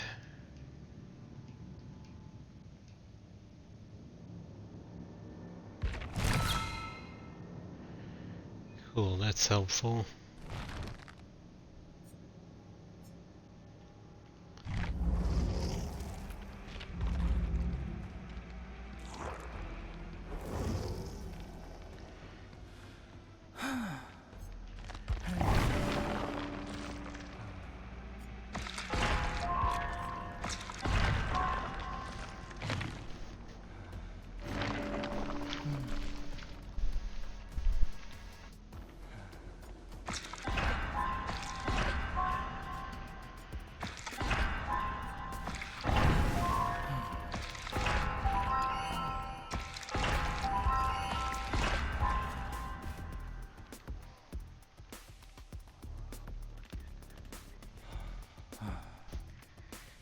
I don't know, I feel like his ultra rares are not necessarily very good. Kind of like his main power is not very good either. At least not from what I can tell. It's too easy for people to line of sight it. And then the after they're not damaged by the knives for a little while, the laceration meter goes down and it's basically becomes useless. So I think it needs work. Even though it was already on the PTB for about 4 weeks. Still needs work.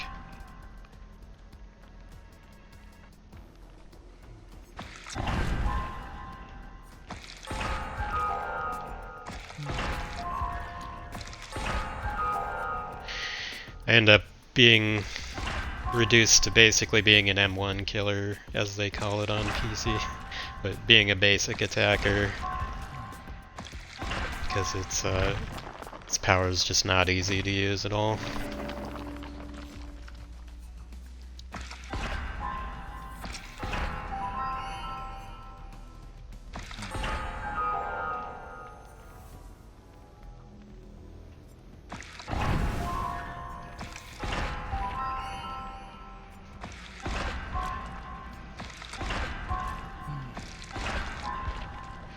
But at least I'm able to earn some points with the Doctor to spend on the new characters. It's a good one for point earning. Just destroyed a particularly sweaty group last time.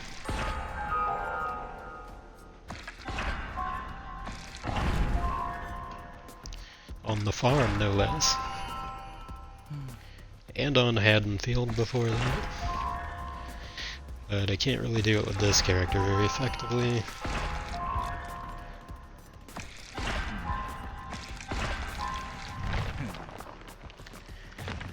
And I'll keep testing, but kinda seems like yet another underpowered killer.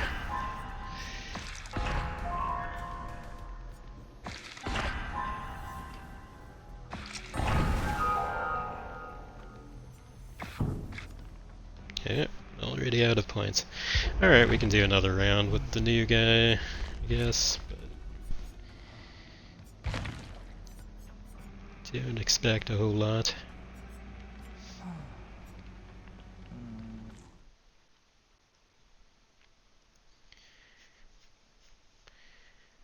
Seems like it kind of needs the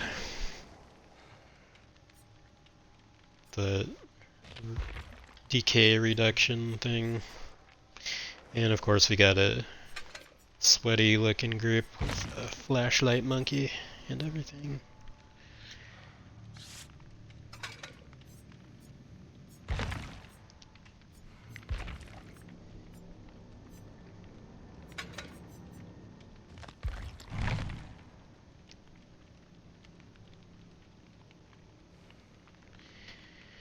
Yeah, I get sweaty groups pretty much constantly. It's always some sweaty pre-made, so it's kind of tough to learn a new character under the circumstances, which is why I've been kind of mixing it up with the Doctor in order to earn the actual points to spend on the characters.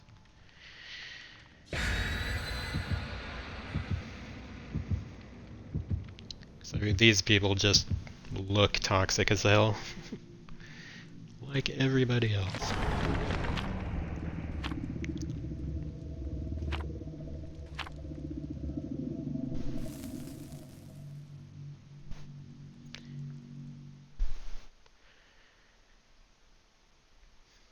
They should have their prestige outfits stained with sweat, not blood though, because that's basically what every Survivor main is about. Dripping sweat all over their keyboards and controllers.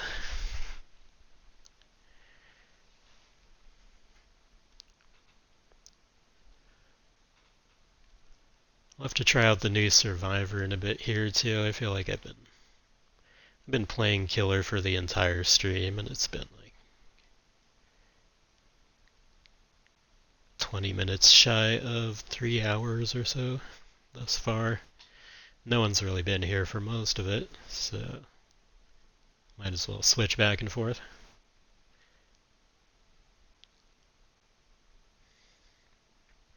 But current verdict is killer is not great. Kind of a cool style, but you mostly end up relying on your basic attack. And then the effects of your ranged attack kind of go away pretty quickly. Even if you use the add-on to slow down the decay of the meter, it's not great.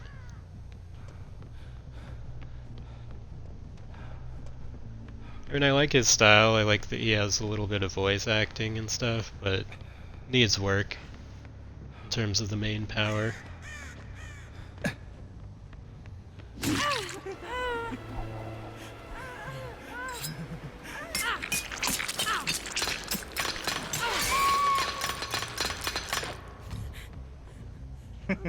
Oh yeah, I got that ricochet thing. I forgot about that. Taking advantage of the AFK person here.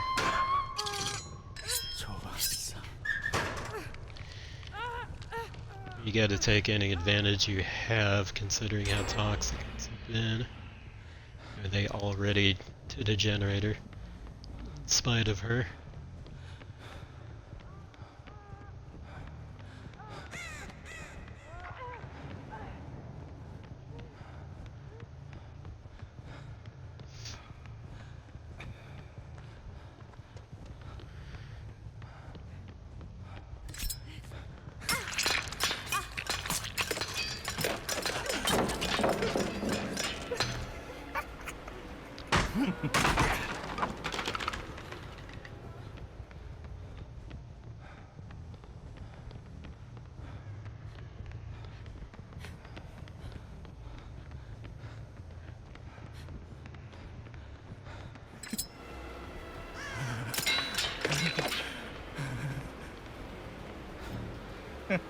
So you know she's just gonna line of sight it until her meter decays.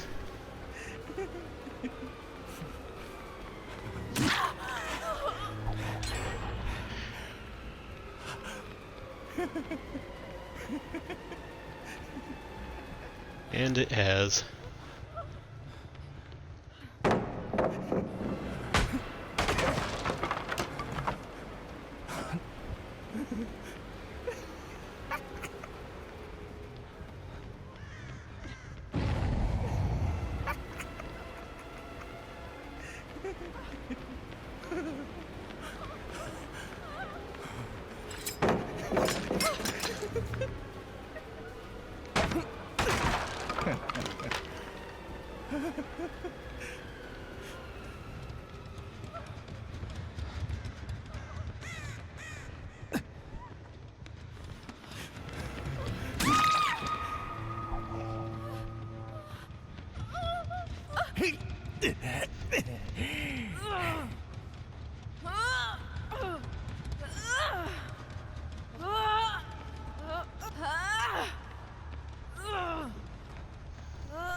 Kind of overacting a little, don't you think? It's just a hook.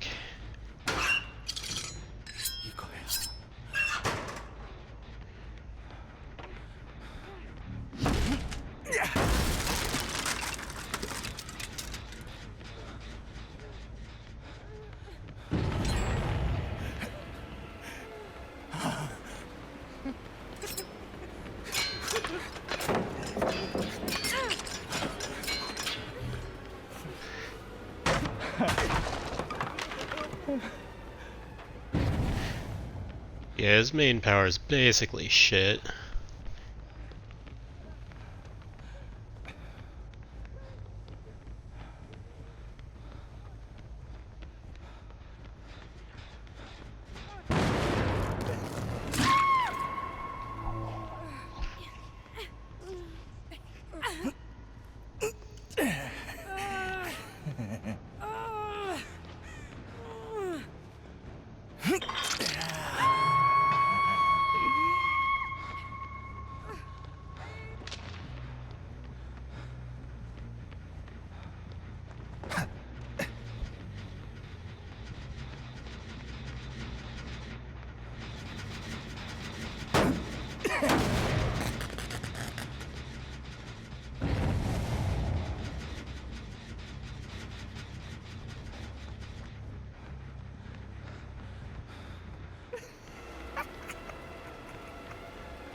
See, that's not doing crap.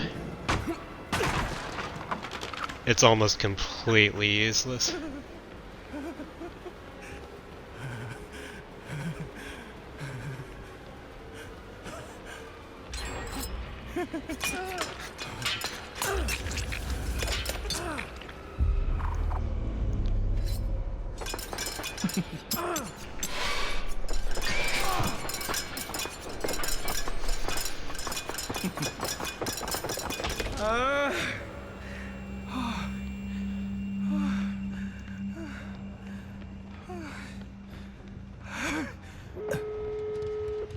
그래 이거야.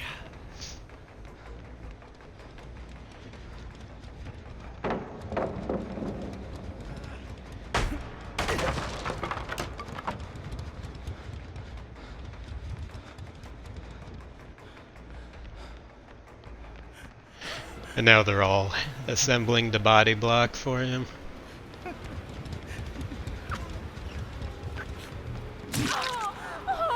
Gotta love those tryhard teams.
This guy thinks he's being such a fucking hero too.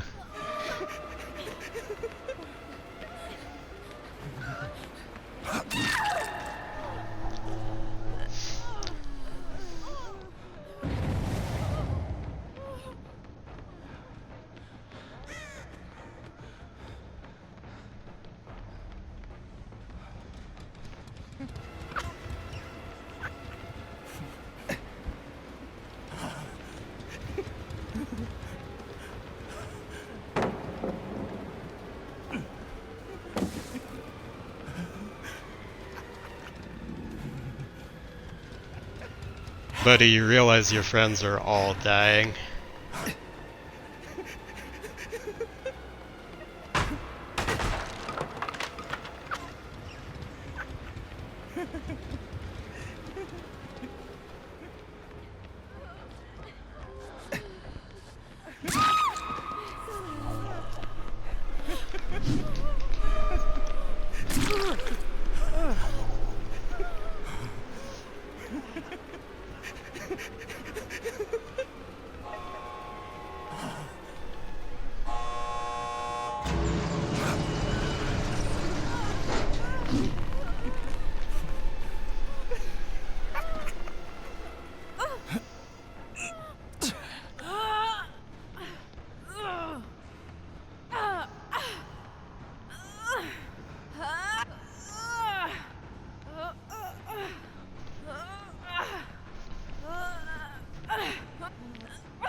Gotta love how they can still pull that out of their asses.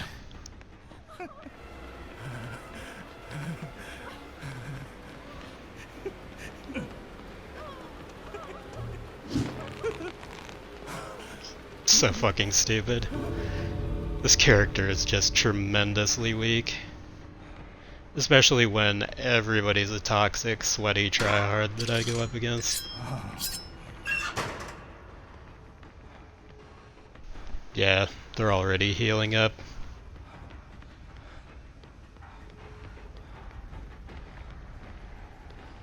Fuck it, they're gone. Yeah, now they're trying to summon me, because they're taunting at the other gate. I'm reporting both of them for farming and taunting and idling in the exit gate. Just sweaty assholes.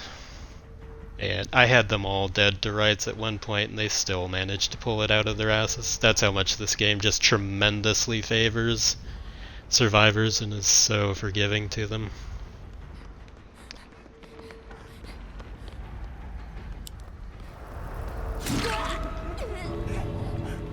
Go fuck yourself, you toxic piece of shit.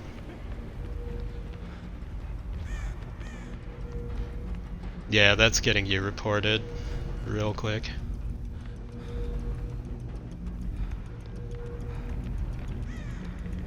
Survivor mains are just garbage. They're garbage people. Garbage players. Basically just wastes of space.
Oh, this is like the third or fourth time they've given me the farm map.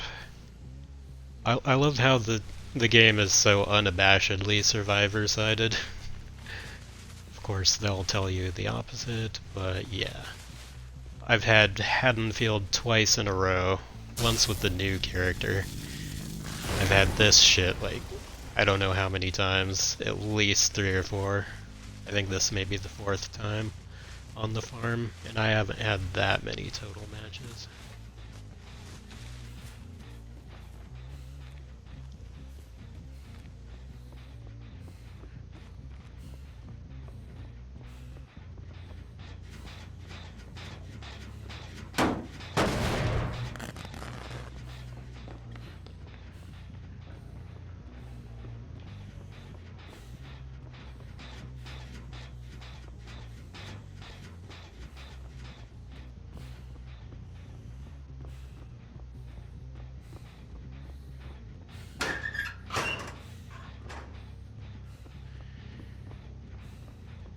So,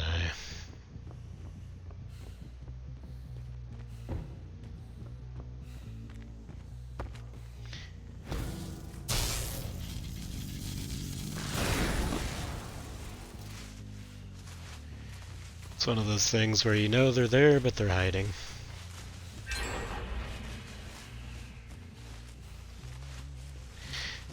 Yeah, they're gonna milk the survivor-sided map yet again. Although, hey, I did get a 4K on Haddonfield with the doctor. Actually, this is completely fucked right now. Like, I haven't even seen one of them.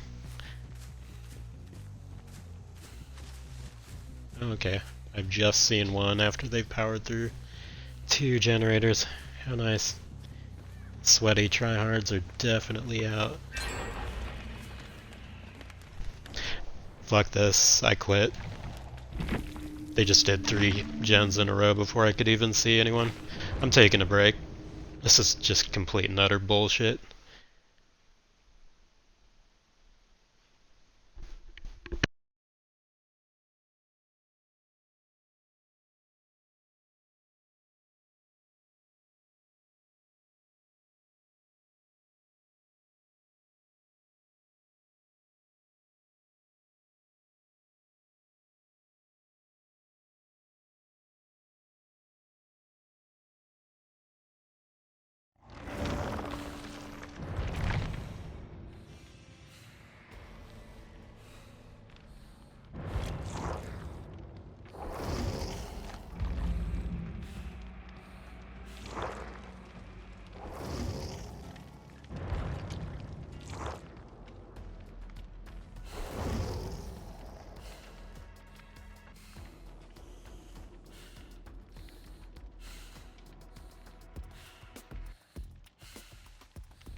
Hey, Preheat. Welcome.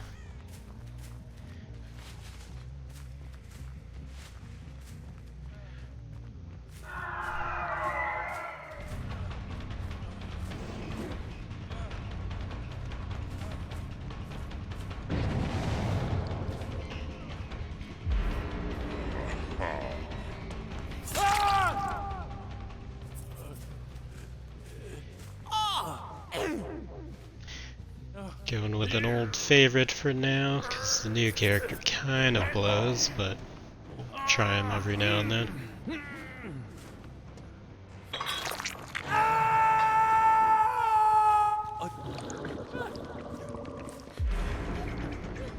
Sweaty pre-mades are indeed sweaty.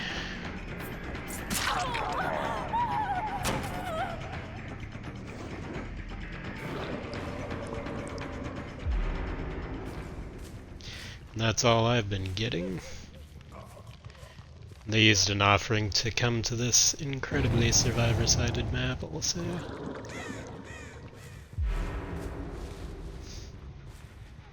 But that's about par for the course.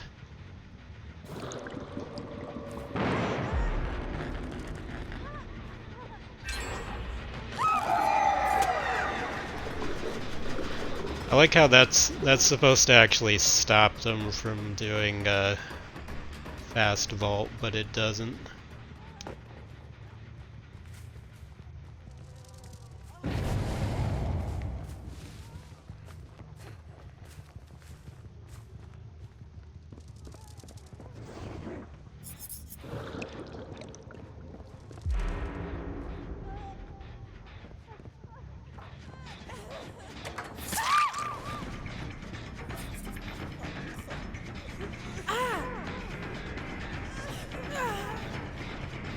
Yeah, I remember you from Tech's stream. Yeah, I appreciate you coming over and checking it out. I haven't really had much support lately from my followers, so it's always nice to see new faces. I've been at this a bit over 5 years now, closing in on 5.5, but yeah, hasn't been a whole lot lately.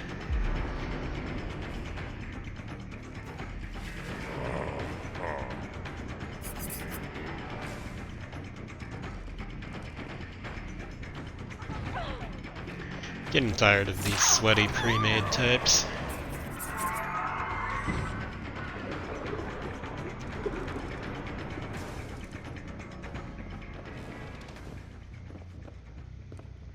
Ah well, it is what it is.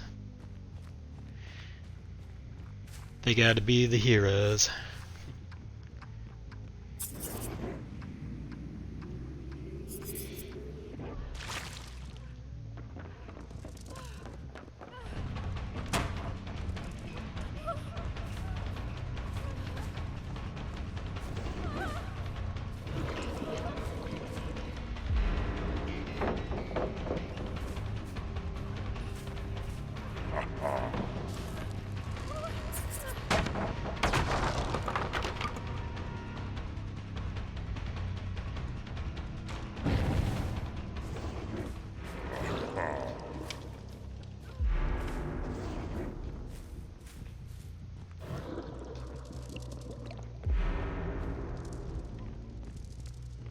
I like how much effort it takes to down one of these sweaty motherfuckers though.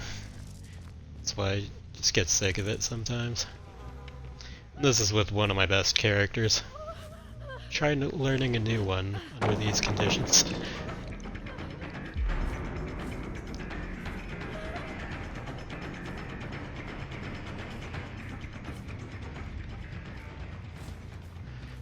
They dictated the map, which is hugely favoring them.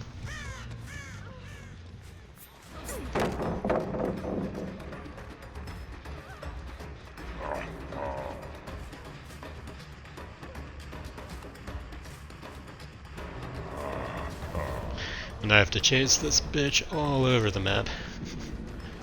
Got to love it.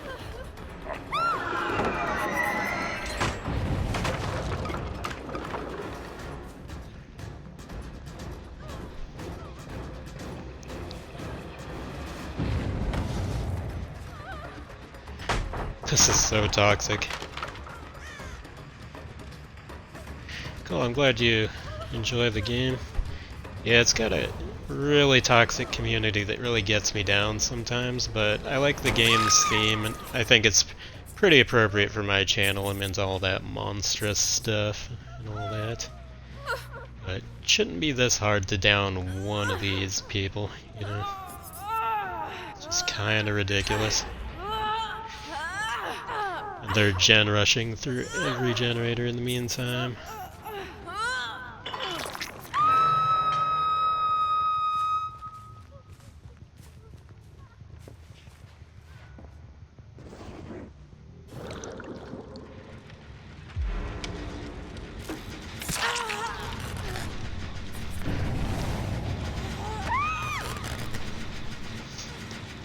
They do that same shit every time too. You hit them, they pop right back on the generator just because it's almost done.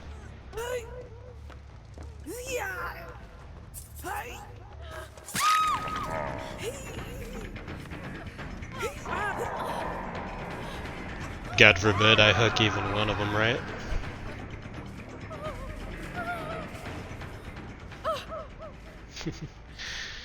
Oh geez, people. Chill the fuck out. It's not the end of the world if you let somebody else score some points. High school went? I think I know what you're talking about, but no. It was only on PC, so I couldn't play it. I just do the console thing.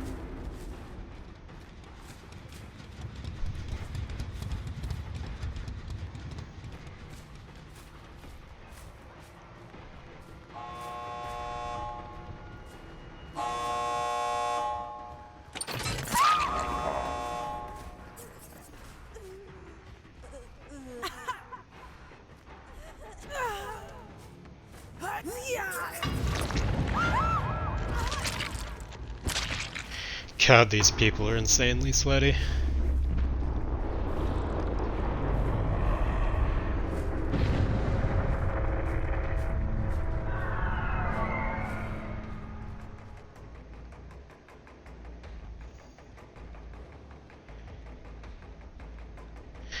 Yeah, I hope more things, more alternatives come to console. I feel like this game needs some competition. The devs have gotten kind of complacent and they're kind of sloppy. They do a lot of things wrong. I mean, I like the game, but at the same time I'm pretty critical of like all the shit that they've screwed up on. And they don't have the guts to make a killer who's actually good anymore. They have like mediocre killer after mediocre killer. At least the new one has some style, but it's still pretty mediocre in terms of power levels. And I feel like if they had some competition, then it would step up their game. Maybe they'd try harder to actually fix bugs once in a while. So yeah, I hope more alternatives come to console. Happy to support that. Yep, the usual sweaty motherfuckers, including a rank 2 and a rank 6, nice.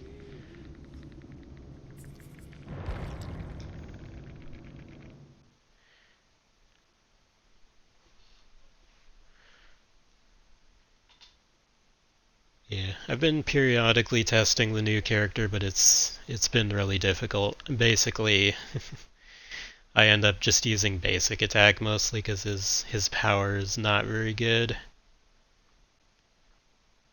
And it's really easy for experienced survivors to just line of sight it.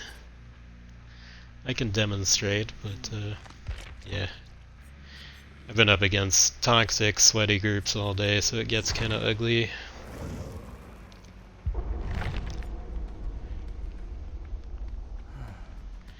seen the movie Us? Not sure. It sounds vaguely familiar. Might have seen like part of it.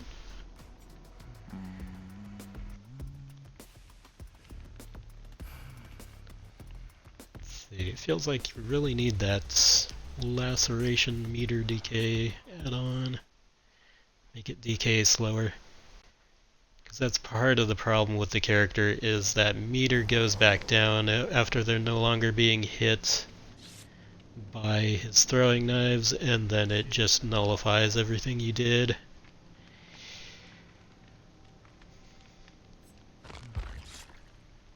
Because you have to get them to a certain damage threshold in order for them to take any lasting damage.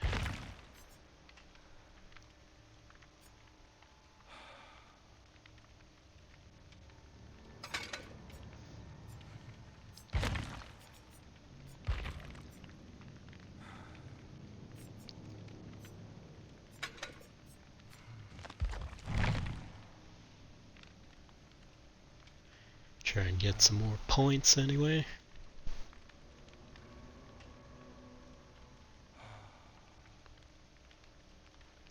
Yeah, it would be kind of cool to have a shape-shifting character of some kind.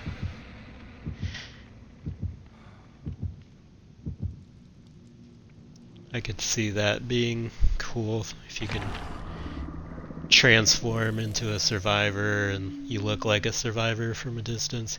People have said that like the pig outfit with the leather jacket looks like a survivor from a distance, so a lot of killers use that just because of that.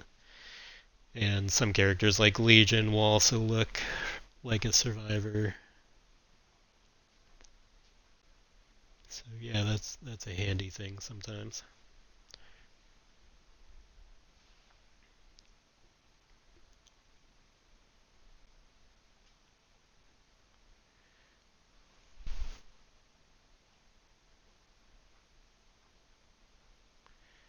Haven't had a chance to play the new Survivor yet, but she seems to have some cool perks. Like one of them is a little too specialized, but the other two seem like they would be pretty good. Maybe I'll give her a spin pretty soon.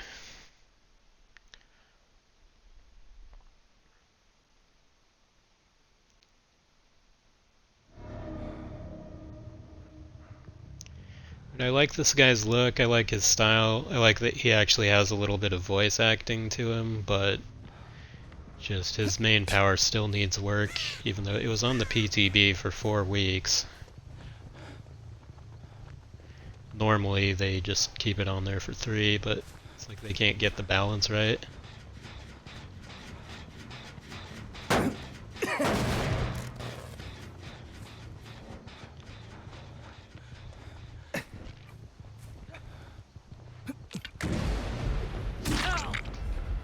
And there goes my Hex Totem. Thank you.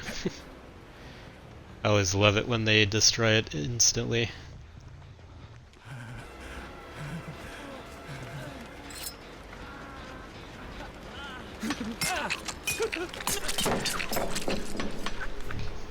See, it's actually slowing me down just to even try and use his power instead of just smacking the dude.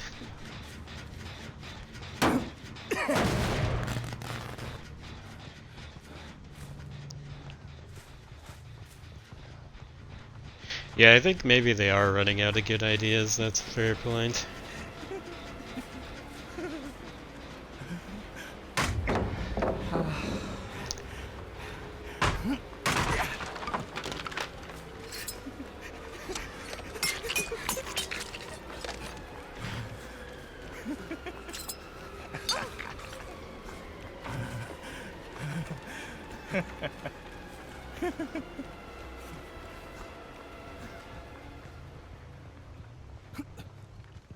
Now they're insisting on doing the loop-de-loop. And then their laceration meter goes back down before you can find them again, or they'll just line of sight you even if you do find them. So basically what little meter you built up on them is lost. I think that's a big part of the balance issue.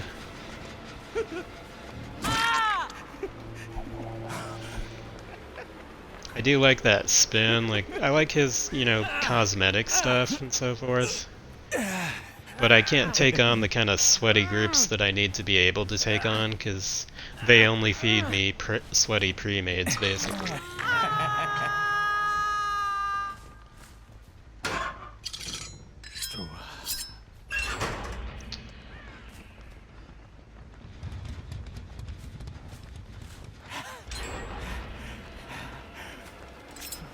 Here we go with the gen rush.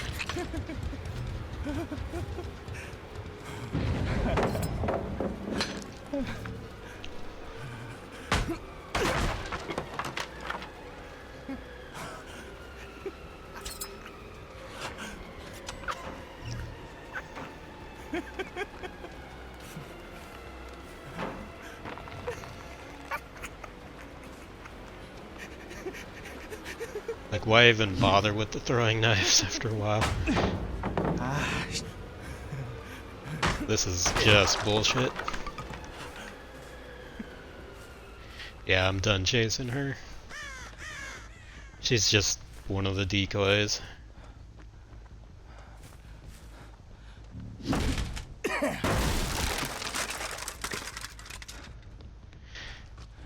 Yeah, as you can see, it's got some cool animations, got some style, but real shitty power.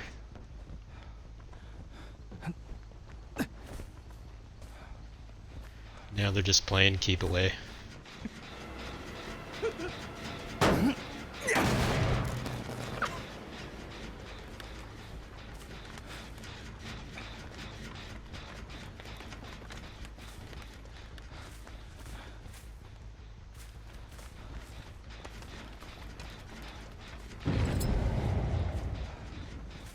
Yep.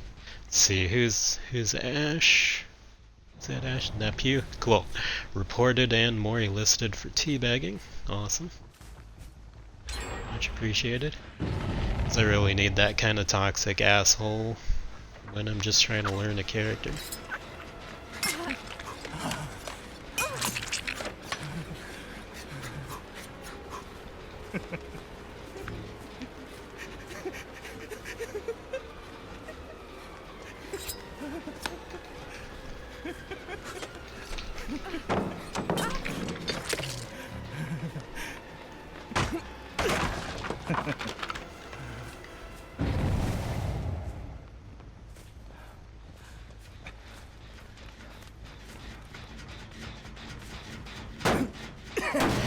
Yeah, I really hate this kind of shit.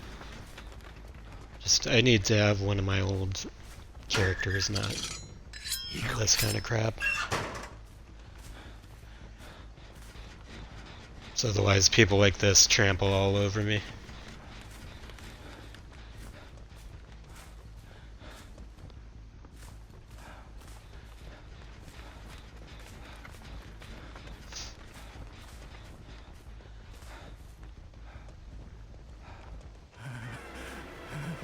Because they know that you're just someone who's learning a new character and they're taking advantage.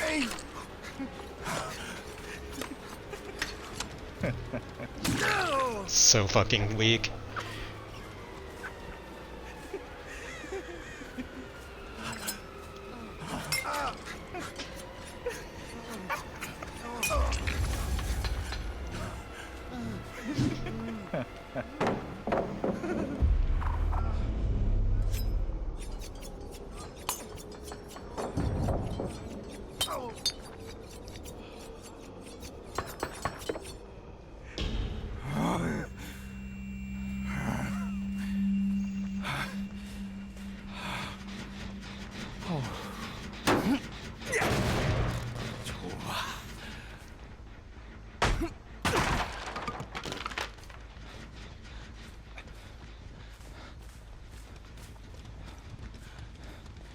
Yeah, he's gonna just decoy you all over the map, so it's not much point.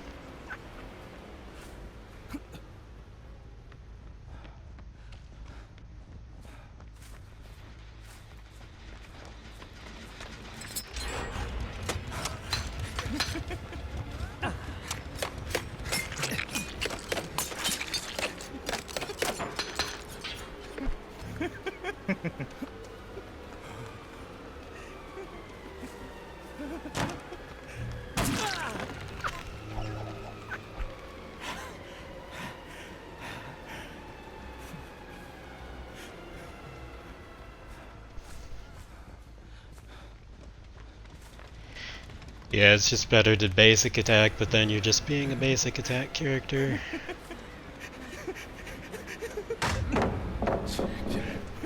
That's how you know a killer's power is weak. When it's a detriment to you to use it.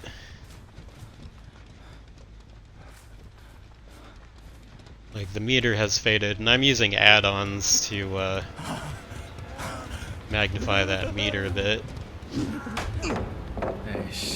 And they're just running me to every pallet in the game, and then their friends gen rush and they get out without a scratch. Boring. Rinse and repeat. That's why I have to... Yeah, I'm not sure how many it takes, because a lot of them miss. But yeah, it takes a lot.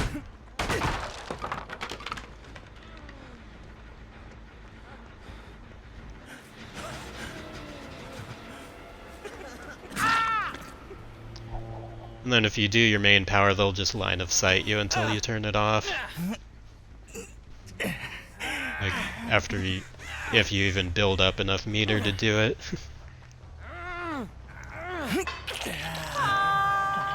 Like, I've hooked... that's my second hook on somebody the entire match. This character's just weak, I'm sorry.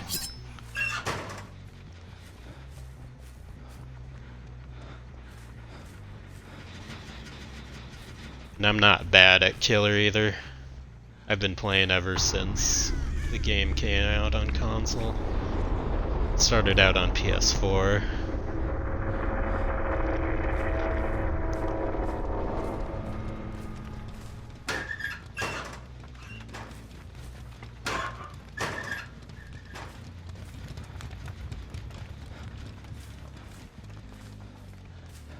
Yeah, it definitely takes a lot of effort to be any good at this, and even then, you still have just shit matches.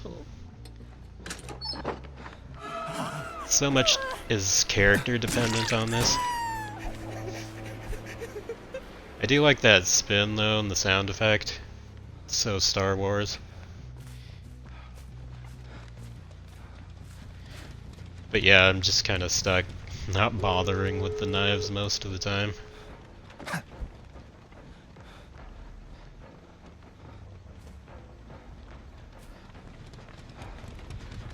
And then she's just gonna try and run me around until they get the gates open.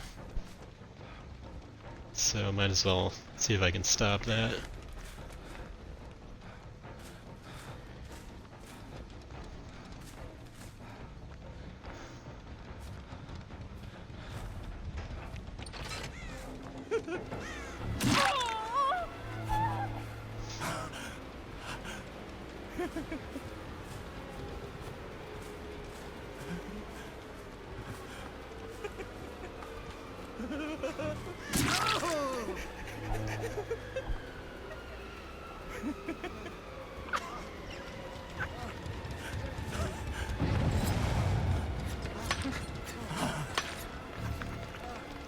God, that's so fucking weak.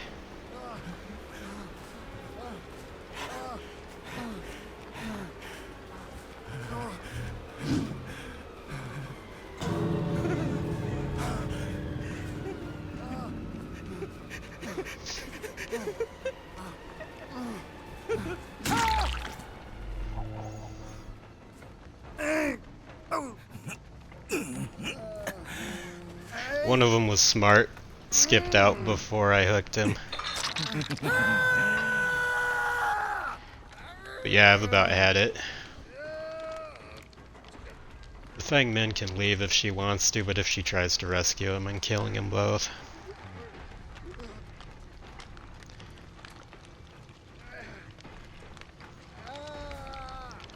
I think the lowest rank I've made it to is like, yeah, the low purples. I usually don't put in as much time as is needed to get to red rank.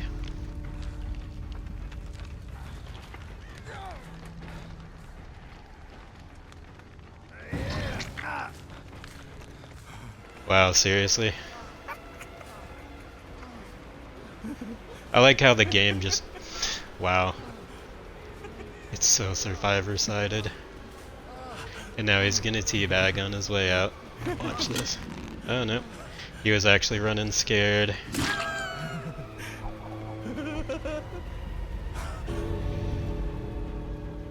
Well, I'll still report his sorry toxic ass.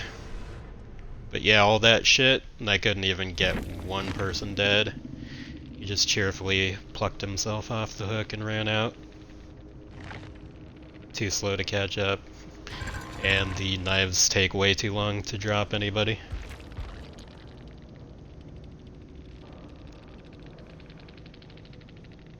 Cool. Thank you for being a teabagging toxic piece of shit. Welcome to the Mori list. See you when I'm playing Freddy or the Doc. Or the Spirit. And that is exactly how that shit goes. So I guess we'll wait and see if the character gets reworked.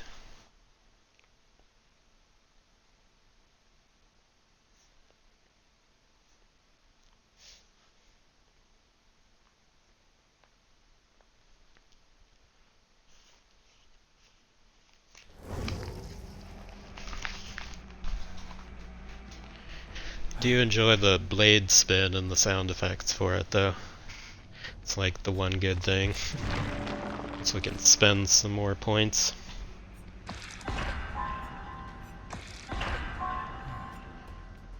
But yeah, you find yourself not using his power most of the time because it just kind of blows.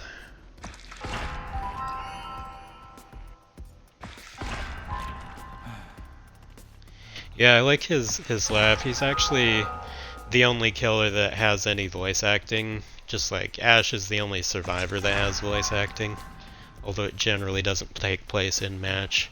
But this guy will actually say things occasionally, not much. Like he'll say like a word in Korean or something like that, which is more than any other character has. So kind of stands out in that regard. But they just need to get his power level up. They're so afraid to have a character that's of a decent power level anymore.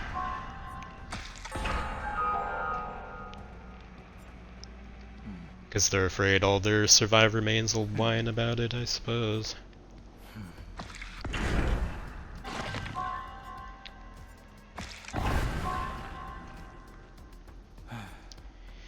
Yes, that's just the attack cooldown. They always gotta slow down your ability to attack. You can partially compensate for that by doing a perk called Save the Best for Last, of course.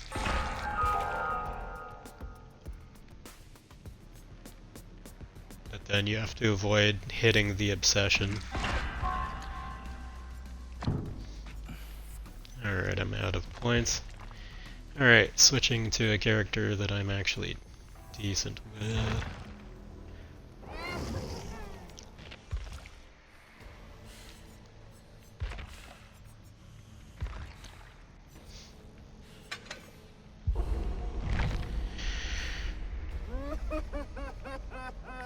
Yeah, this game is the entire reason that on both of my main consoles I have messaging from non-friends turned off.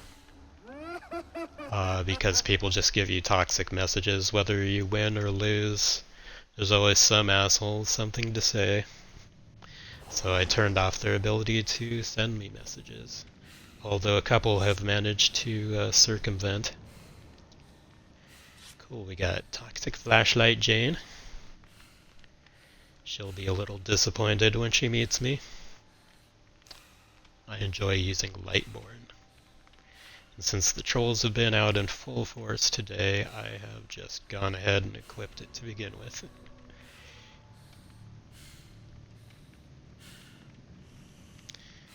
Yeah, exactly. You teabag me, I'm happy to tunnel your sorry ass. Although sometimes they're not even worth the effort. Some of them do that just so, because they want to feel like the hero, because they're trying to be a decoy while everybody else in their group is gen rushing. At which point I'll ignore them and then chase them when it suits me, not when it suits them. Yeah, it's always fun to troll them back, especially as the ghost face, because he can just teabag right back. I like to pick my battles. Like sometimes, sure, I'll go ahead and chase the obvious decoy, but if I feel like if their friends are being too productive, then I'll just ignore them and go after their friends, and then tunnel and camp them towards the end of the match.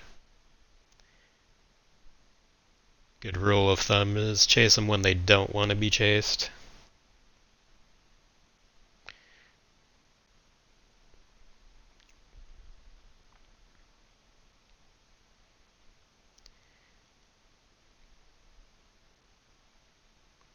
Yeah, I hope more games in the genre do come to console, because I think they could benefit from some healthy competition.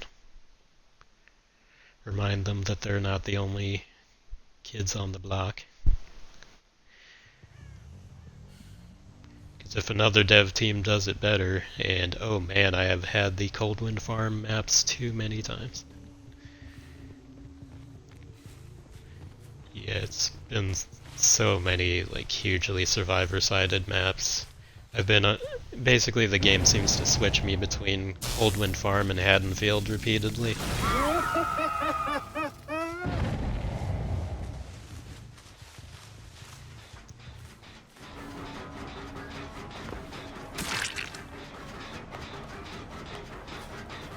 Nice overcommit there.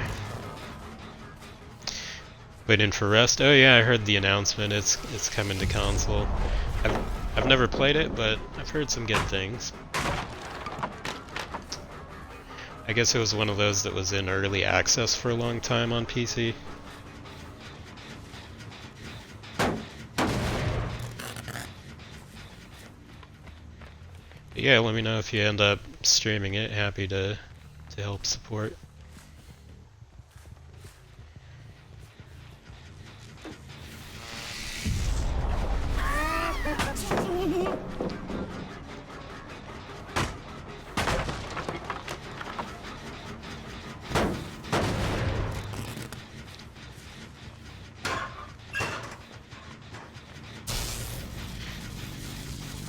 For some reason, now it's got throwing knives in there. Because of the new killer. Before they all had hatchets in there, now they have throwing knives.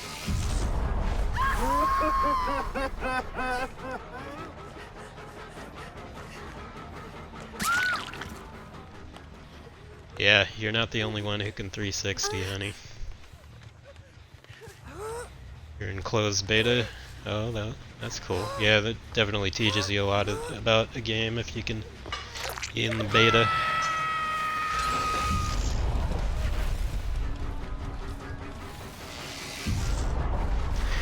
I just applied for the Knockout City crossplay beta event. We'll see if I get in. It's supposed to be on April 2nd through 4th.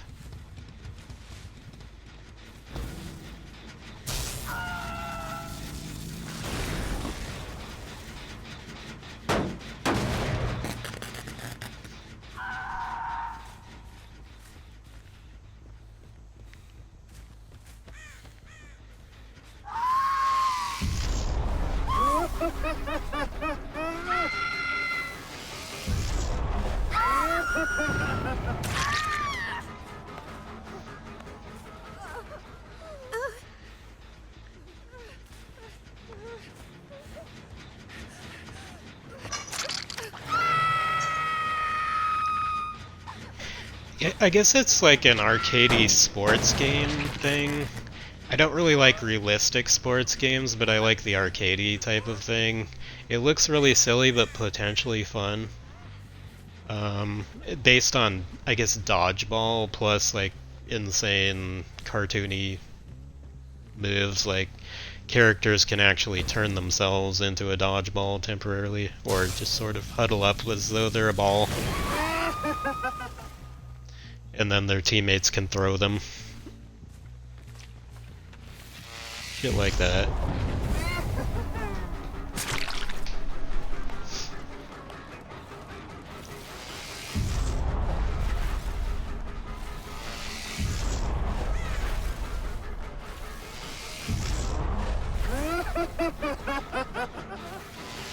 She of course has the calm spirit.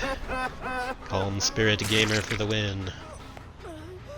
She messed up on that one though.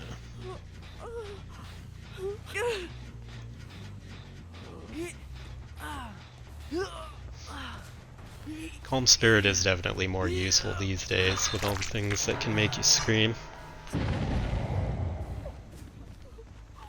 I got annoyed by all the people using infectious fright, so I started using calm spirit more myself.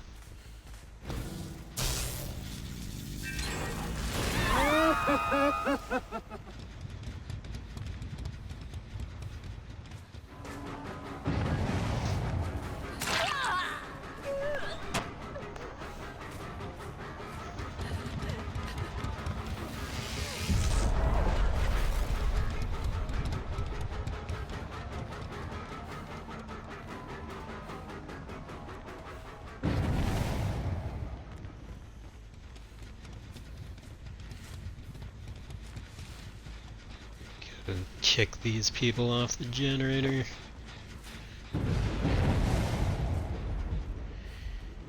Yeah, the Jane must have told her buddies about where the totem was. Cremades for the win.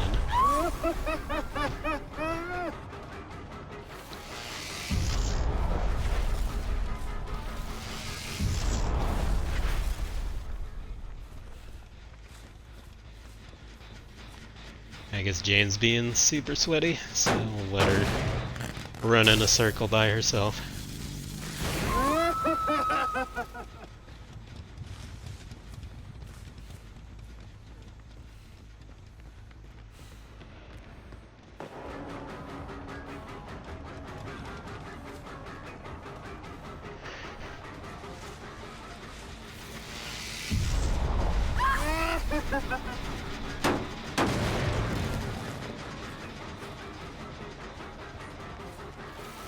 Quickly, to the safe loop.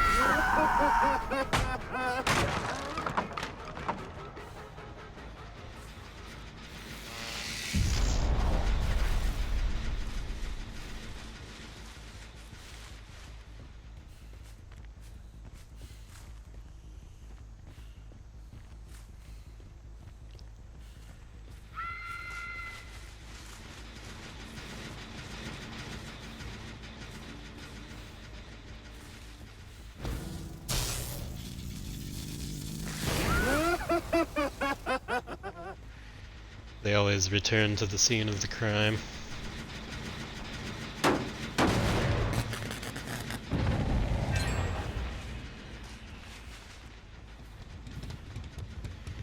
Yeah, these people are sweaty as fuck. She's just playing decoy.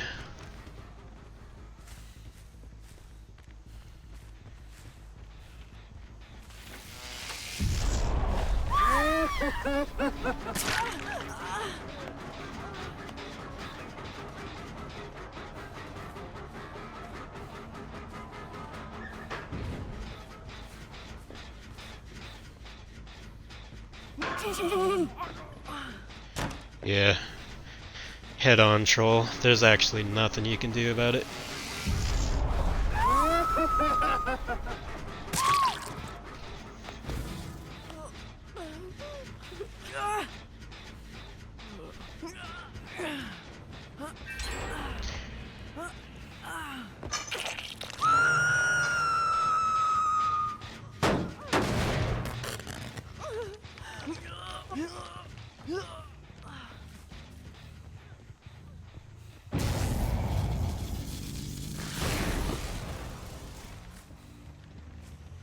Apparently no one in range for that.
Guess they'll eventually figure out that I know how to lunge.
Good old sweaty tryhard team.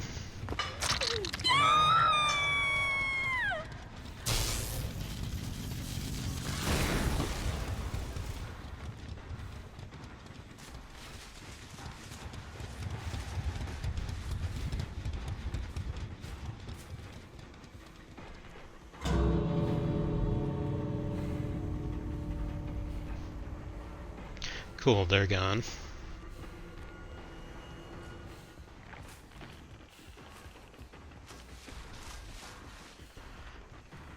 Gotta love the huge advantage that voice comms give them.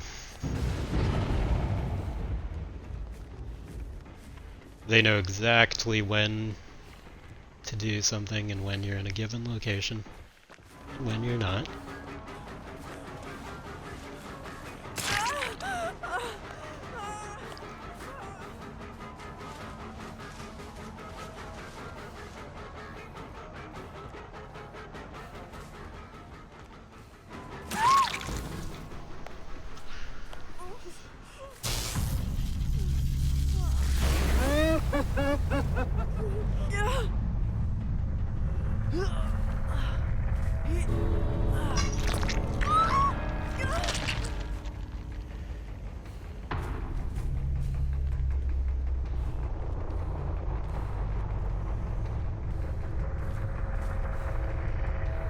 Yeah, they're out. Just ignore their teabagging antics at this point. Yeah, it's easy to lose them, and the game is designed that way. It tries to give survivors as many opportunities to get away as possible, so there are a lot of disorienting moments for killers. Like, you even get a little disoriented, like, every single time you hit someone you have to reorient yourself. And even during that time you can lose them. Took a huge amount of effort just to kill 2 of them, because of course, like, 1 red, 2 almost red. You know, sweaty as fuck, but I kicked the living shit out of them, so that's the difference between having a character you know and is powerful like the Doctor, and a new one that's underpowered.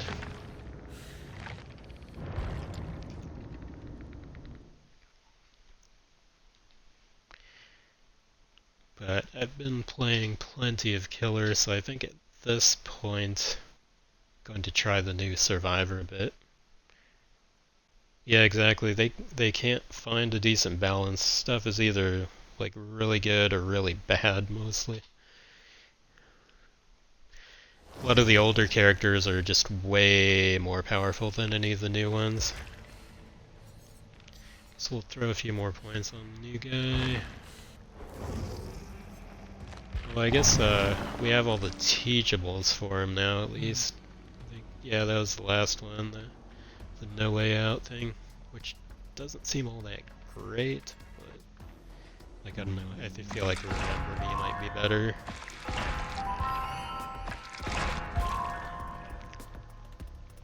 But his Starstruck one I haven't actually downed anyone with it, but it's a nice deterrent. Like, people stay the fuck away from me when I'm carrying someone, because they're afraid of getting downed instantly.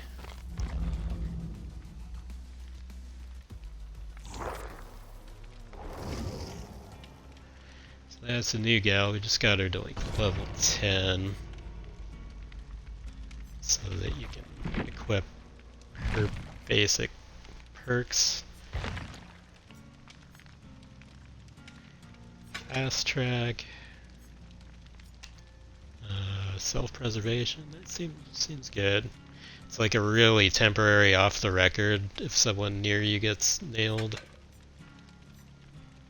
And then smash hit seems good. After you pallet stun somebody, you can sprint off and then become temporarily exhausted, but seems good. I don't think Fast Track would be useful outside of a Gen Rush team, which I don't really do, so I probably wouldn't really use it a whole lot. But just trying to get the Adept achievement.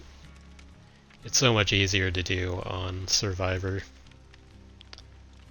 All you have to do is escape once, which can be a challenge in itself, but for Killer you have to get a merciless victory using only their core perks, and in this meta of people who either sweat all over you or disconnect if things are going poorly for them, it's almost impossible to get a merciless victory. Although I've gotten my share.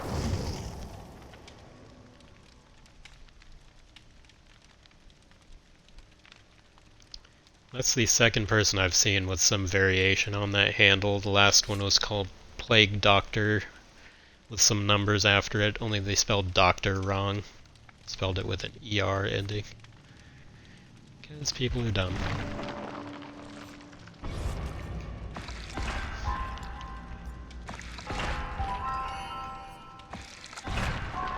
But at least she looks nice. Well dressed. Being a music producer.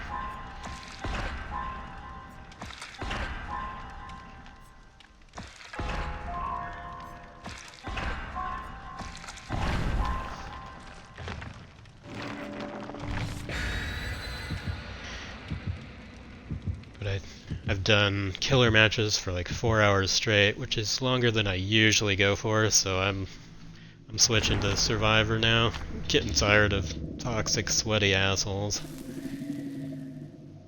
Well, although you still find plenty as a survivor, it just doesn't matter as much.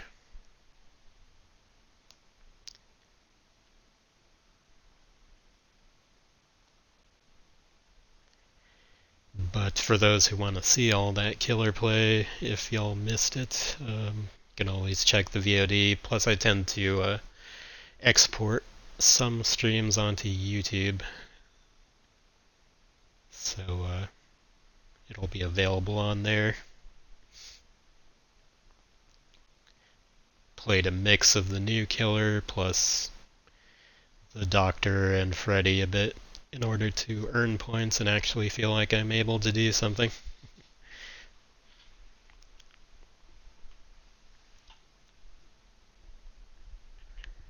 But yeah, I'll export the stream to YouTube after it's over.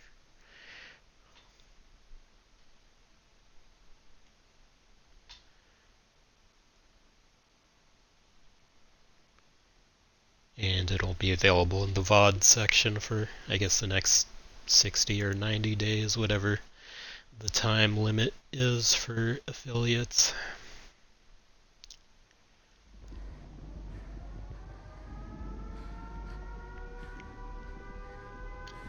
Pretty nice faux fur coat or whatever it is. Never been a big fan of this map here, but I guess it annoys me more as a killer. Hey, it's the Blight. Crap.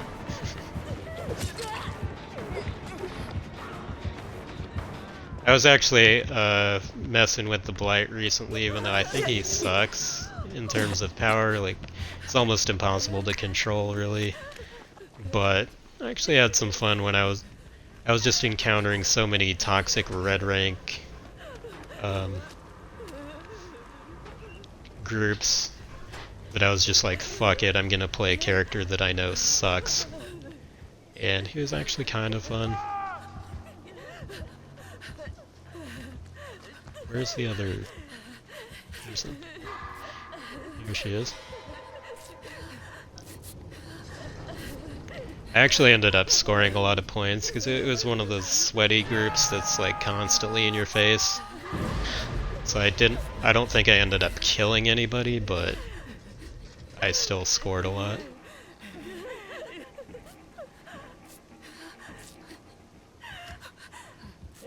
Just randomly bouncing around the map. Yeah, he's another one of those newer killers that's just not very good. To the point where you end up just not using your power when you really need to hit someone.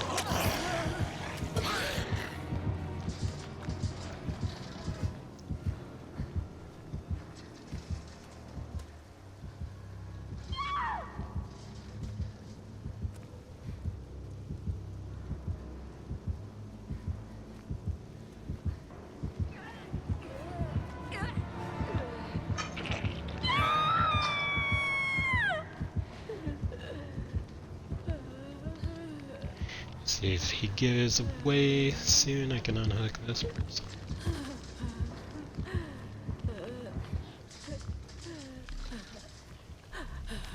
Alrighty.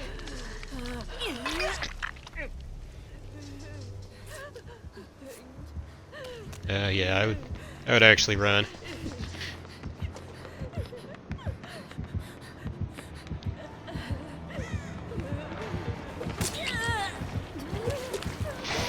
Alright, took a hit for you, that's about all I can do.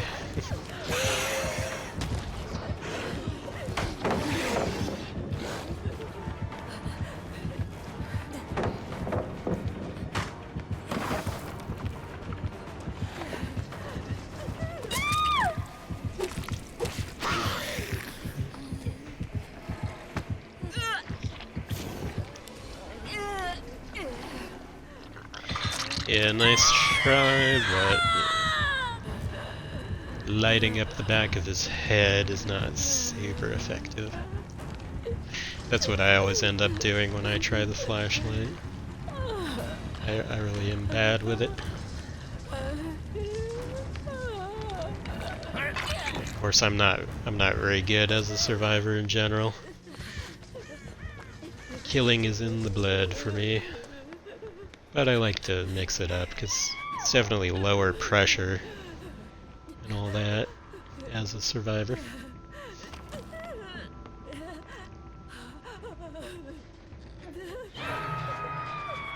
So I will try to make myself useful. Since this group is apparently doing really bad and hasn't done a single generator. So yeah, it's the usual train wreck.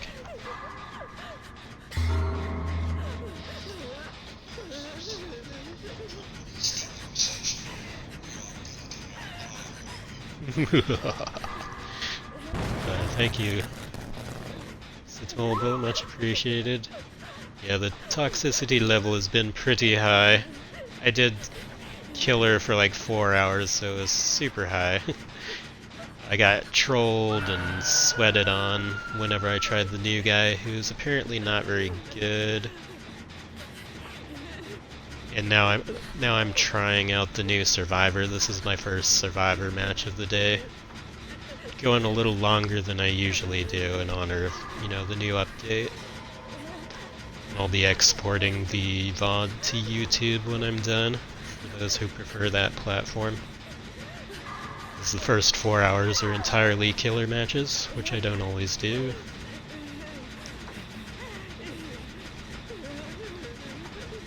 But yeah, this is the usual toxic train wreck. And it's against one of the weakest killers in the game currently, the Blight. Just, the game always matches me up with some truly bad survivors.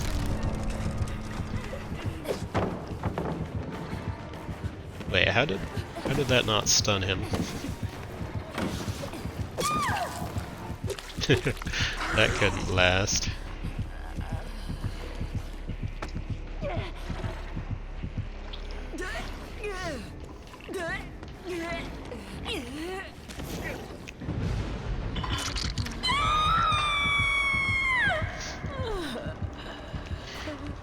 I'm doing my part, but this group is just terra bad, as most randoms groups are.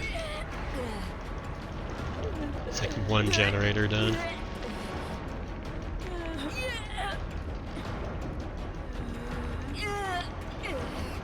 I noticed my own 3D extension for alerts that's supposed to work for console streamers is not currently working at all for me. They're basically still in beta, but it's supposed to at least give a chat message, but it didn't do that. The visual alerts don't really work on mobile, unfortunately, so I can't even see it on my stream preview. Yeah, I don't think this game is very good for anybody's mental health. You get sort of desensitized after a while, because you get kind of surprised when someone isn't toxic, because most of them are. Like the other night, I was up against a rank 1 Leatherface, and I was doing my somewhat jokey build of like no mither plus a couple other things. And he actually was nice enough to let me go after my terrible group spent the entire match farming each other and then trying to farm me. And I think he recognized that because he was like super experienced, and he actually let me go at the end. It's so rare that you remember moments like that.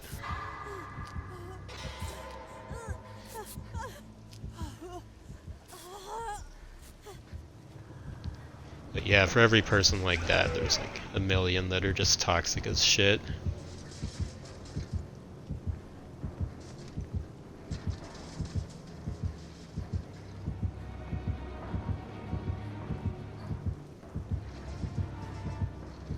Everybody's at death's door. We're already dead. One case. And hey, we've done one generator.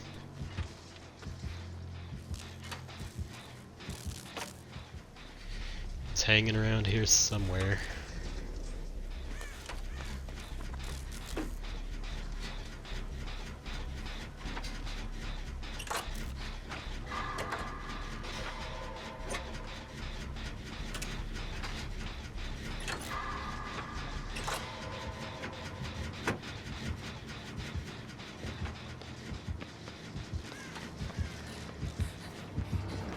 do 2 generators before we all die?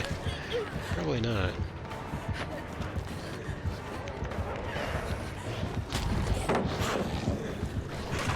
Once again, that should have stunned him, but it didn't.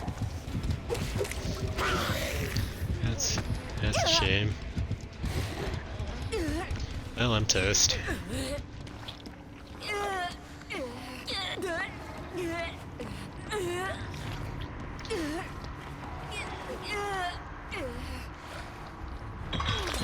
Time to leave this bad group behind. And on to the next one. I don't know how much longer I'll be able to be on since I've been streaming longer than I usually do at one sitting, but I'll make the attempt.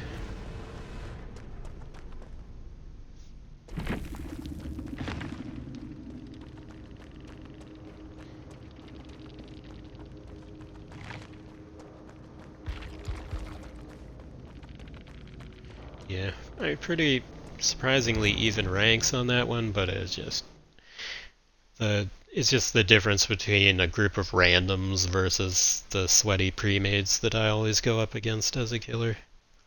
There's just no comparison. Randoms just fall flat on their faces 9 times out of 10. Just voice comms is a little too much of an advantage in this game. Plus they always refuse to abandon anybody. Whereas in randoms games, they can't wait to abandon you or outright betray you.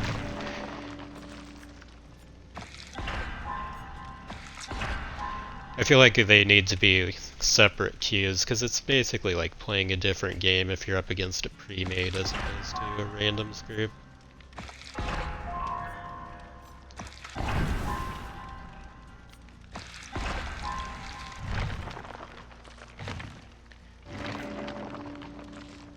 And the pre-mades are usually 10 times as toxic because they're arrogant. They know they have the advantage. They're sweaty as hell and they're proud of it. Alright, well that's all that. Kinda strapped for points after leveling up the killer to 40.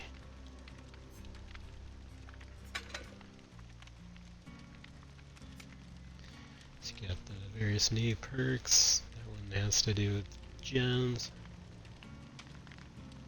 Just extra progress on generators for great successes after people get hooked. It's kind of a weird one. I don't really like that one, but the other two seem pretty good. And there's a good old PC player. They always have some sort of topical phrase or statement about whatever game they're playing because they can change their handles at will.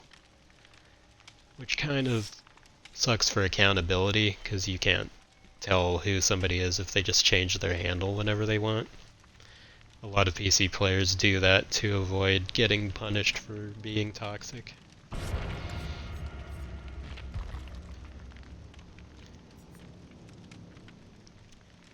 like this one, self-preservation. It's like a momentary off the record if somebody gets nailed near you.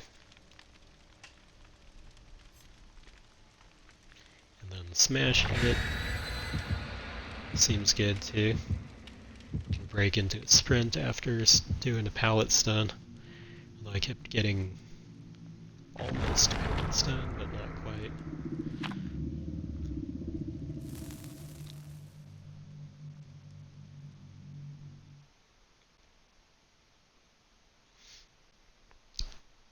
I wonder who we're facing. Little loading tips about facing the trickster.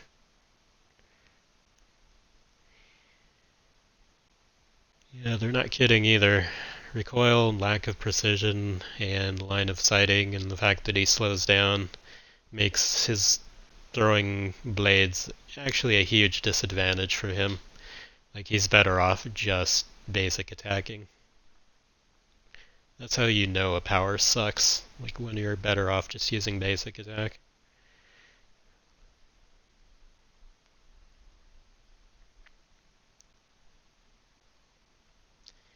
but any reasonably skilled player has been able to just line of sight me every time when I have tried to use the Trickster's range attacks. And then the laceration meter goes down if you're not constantly hitting them, so you end up basically doing nothing to them.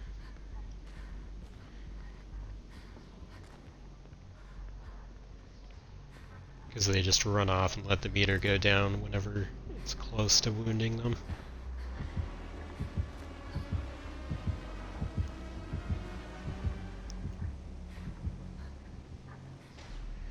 So, I like his cosmetic, appearance and animations and voice and all that, but his power just really, really needs work.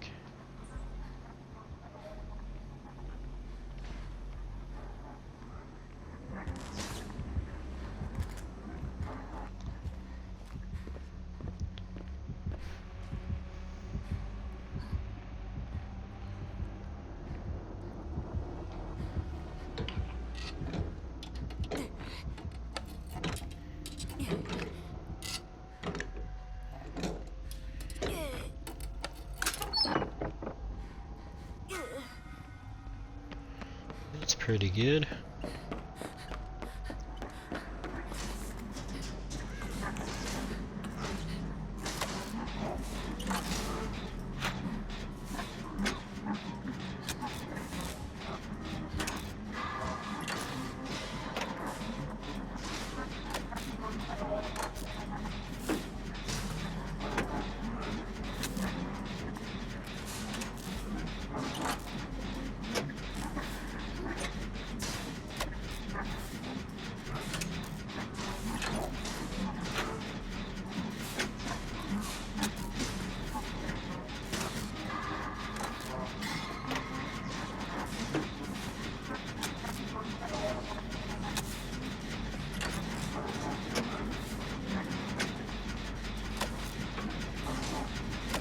Looks like he almost wounded the bill, but he was like one hit away from it. Now the meter's going back down.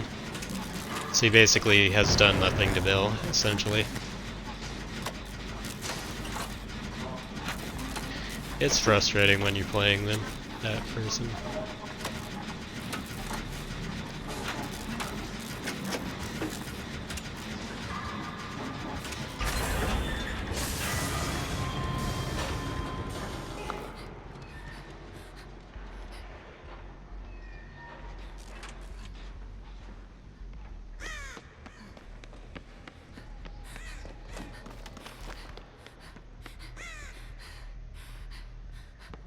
See any totems around here?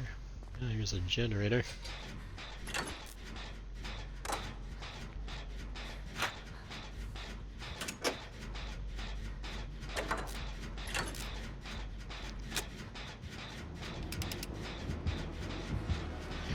Yeah, definitely not a powerful character currently. Like the style and theme of the character, but the actual game mechanics, they need work.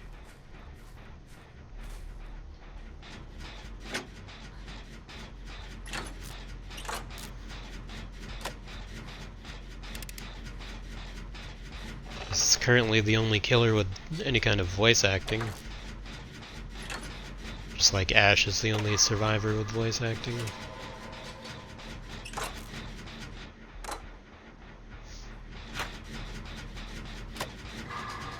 He's Korean, so I can't really tell what he says on the few occasions he does say something, but still pretty cool.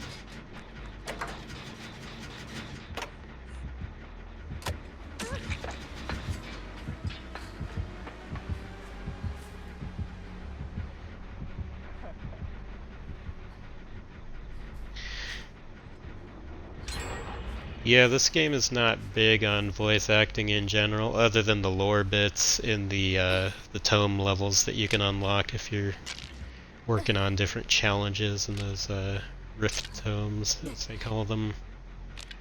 Get bonus points and stuff.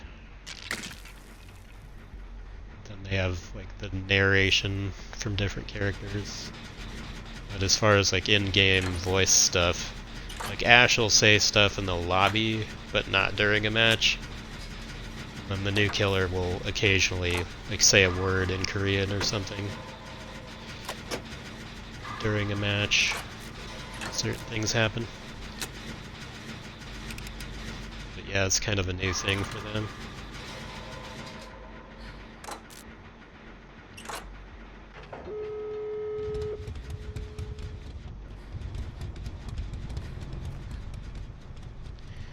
It'd be cool if they'd at least had some voice acting for Freddy. Be like, welcome to the nightmare, bitches.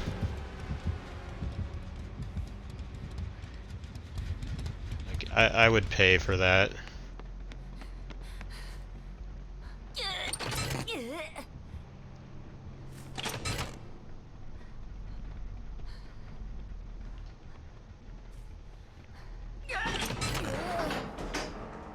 I feel kind of sorry for the guy because, the character's mediocre and people are just learning it now. Except for PC players who have had access to it on the PTV for the last month. But yeah. It's hard to accomplish something as that character. Just found myself running around smacking people. Alright, I got the Adept Yunjin achievements. Escape using only her core perks.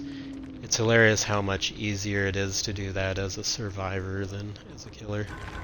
Because as a killer you need to get a merciless victory, which is a lot harder to do. Especially in an environment where people just disconnect if they're doing badly.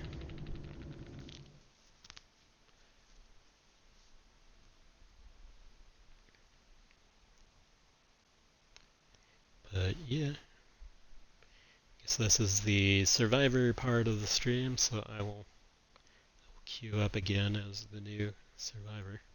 Although now I can kind of mix up the perks since I got her adept achievement. I think I'll probably drop that fast track perk. I like perks that have more noticeable effect at once rather than having small incremental effects.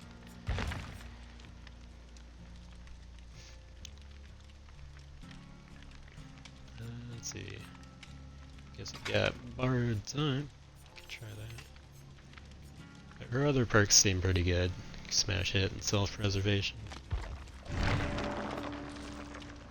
If I get her a couple more levels, I can open up another perk slot.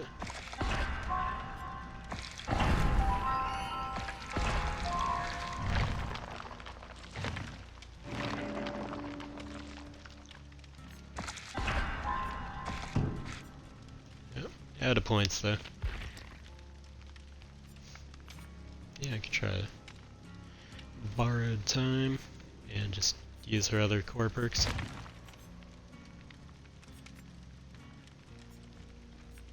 Get some objective, or let's go for altruism. And let me step away for a moment while it's queued up.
Cool, had just enough time to do a short break while it was loading up.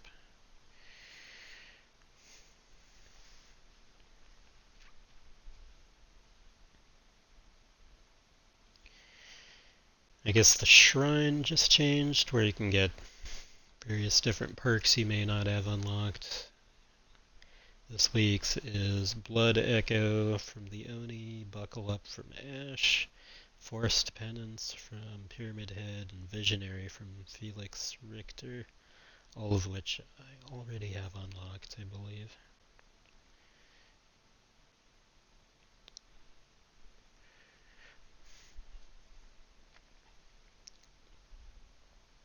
Just working on unlocking the new ones.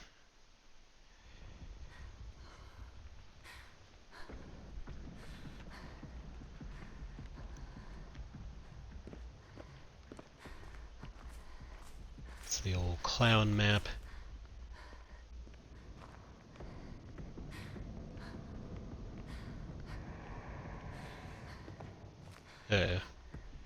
Tis the spirit.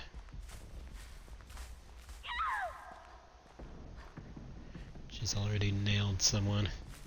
That tends to happen a lot in my randoms matches. Like, somebody will just go down magically within the first 30 seconds or so. I love how all the lockers have throwing knives in them now. Like, with the Huntress, like, after she was introduced, every locker had hatchets just because of her. Like, whether or not she was in the game.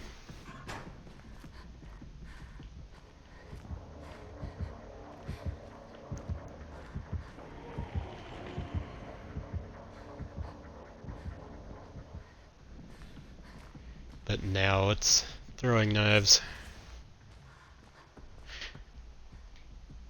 Like, I'm guessing it would go back to hatchets if she was in the game, but now the default seems to be throwing knives.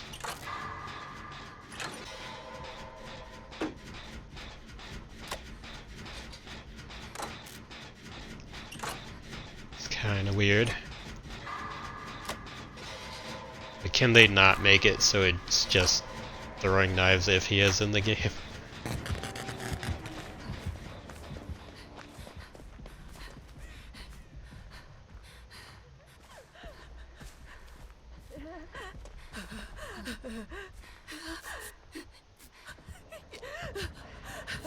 Healing my clone here.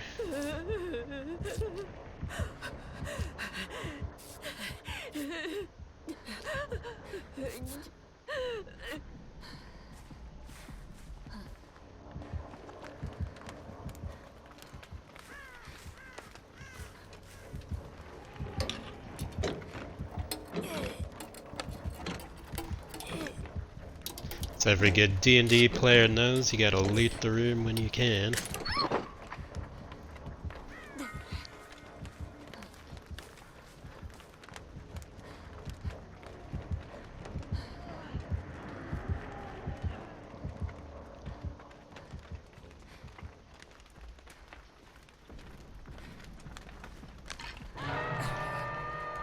That's a nice item.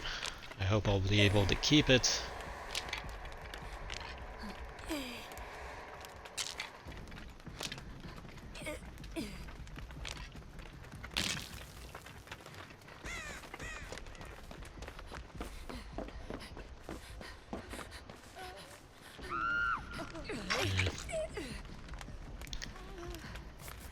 Well, I guess we can heal her.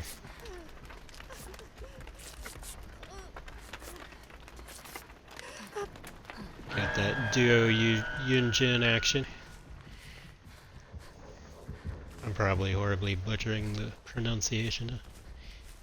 I have been studying a little bit of Japanese on Duolingo, but not Korean, so I don't know. I've heard the pronunciation of some Korean words are similar to Japanese, but I have no first-hand experience with it.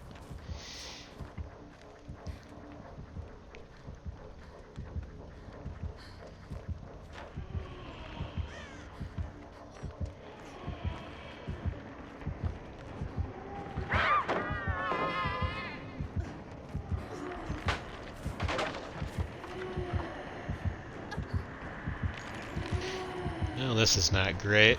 It's yet another train wreck.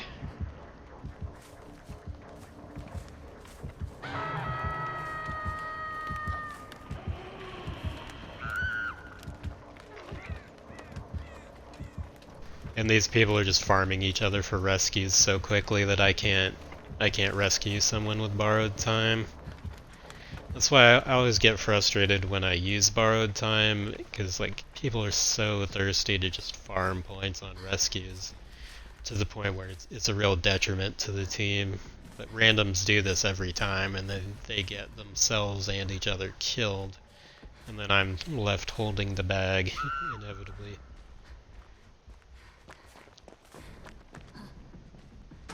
And they keep going down and then farming each other. And I try to get into position for a rescue instead of working on a generator, and then I end up not accomplishing anything. So it's a little frustrating, but that's solo queue for you. Let me see if I can do it this time, but odds are not in my favor.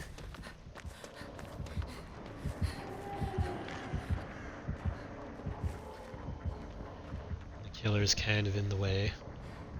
Yeah, they're not letting me rescue.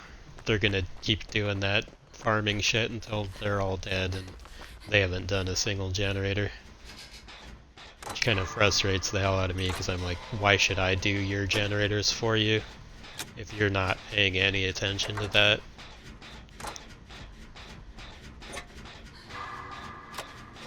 Maybe the entire group should just die then if they're gonna be that stupid. It's the current randoms meta though. Every time there's a group of survivors that aren't a pre-made, like they do that to each other every time systematically.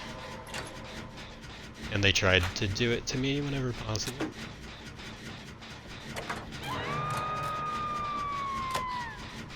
And so I'm just stuck on generator duty while everybody else just farms rescues. I've borrowed time, too bad. And of course, she's on me because I'm the one person doing something constructive.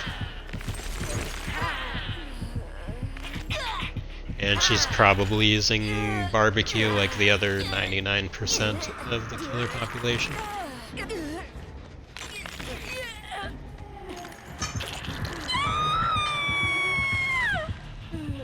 I've taught myself to do without the old barbecue and chili perk, but most of the killer player base is just completely dependent on it.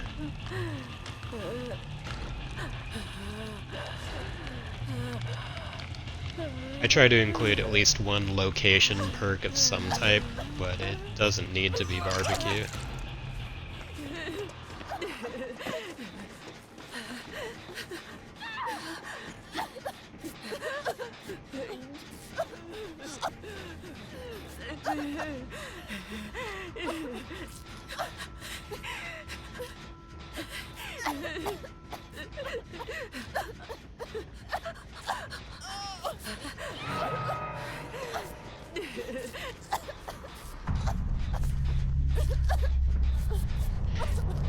If I'm right, she's gonna be coming around pretty quickly.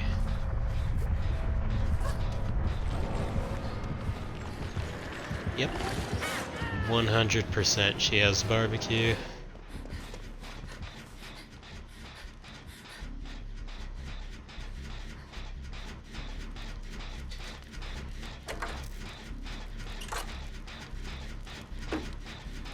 I think she's going full meta. She's got barbecue, she's got ruin, fanatophobia, she's set. I'm guessing no ed for the fourth.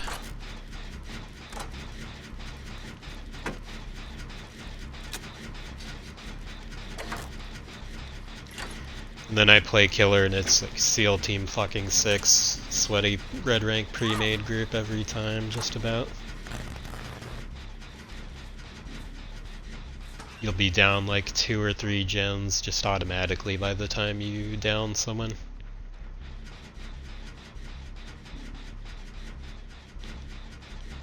then dealing with these groups in solo queues, the complete opposite.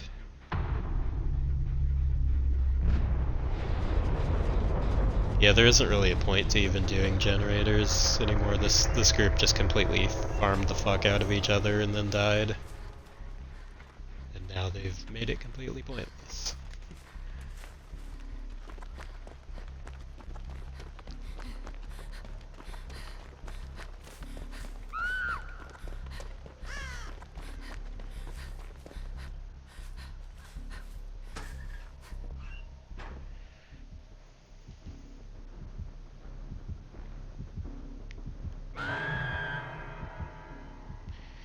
Because if that's the way they want to play, it's gonna result in like dead team after dead team.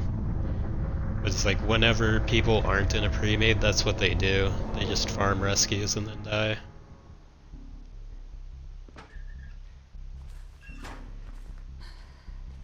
Some of the metas in this game are really unfortunate.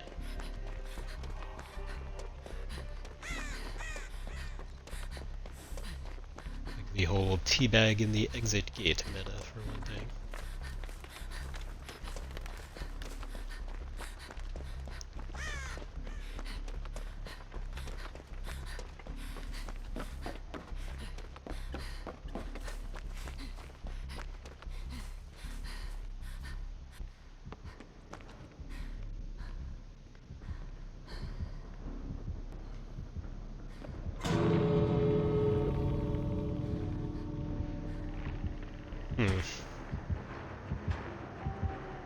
It might behoove me to try and find that hatch even though she closed it, because I have a key. Trouble is you can't hear it when it's closed.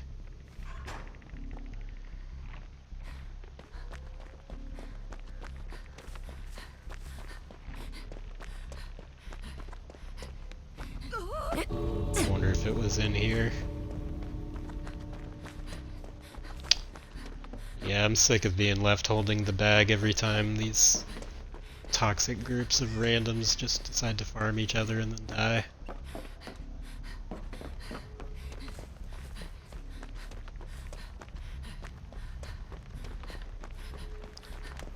But I don't know where it is.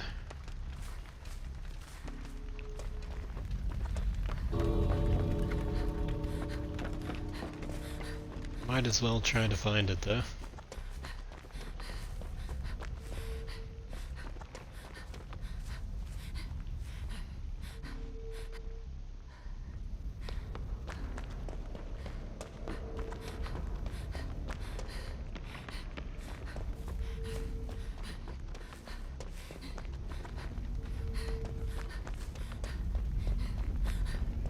Yeah, I think I'm screwed. That's okay, I guess.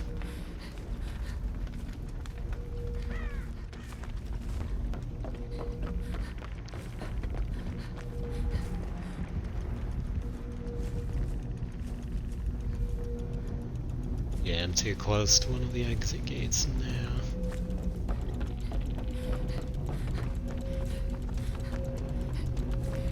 Bummer, too bad I wasn't able to find it. Oh well. Tentacle sex for me. Giggity.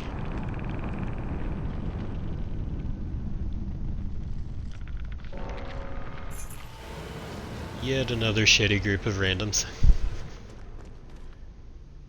Yeah, they do the same crap every single time. So no, that's not very fun. Just farming rescues until they die. And of course one of them is red rank, and since they hogged all the points and I kept trying to get into position to rescue, and then they robbed me of rescues every time.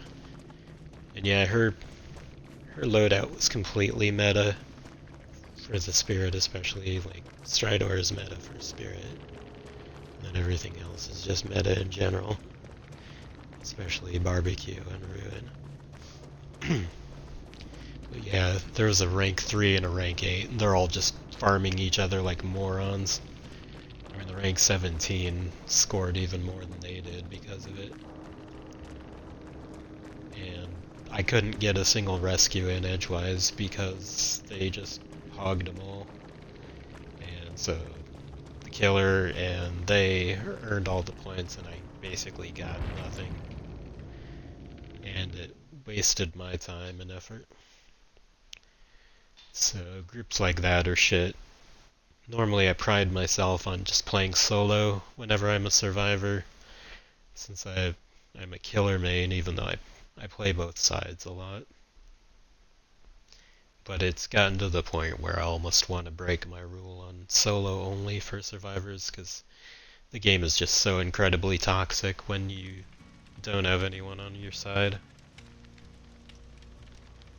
Like, you will be systematically betrayed by a lot of the people you encounter.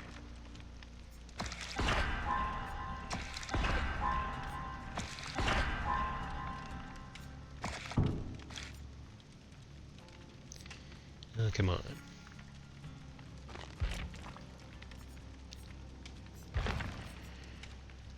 So, maybe I won't bother with borrowed time then, since it's pretty much useless for me.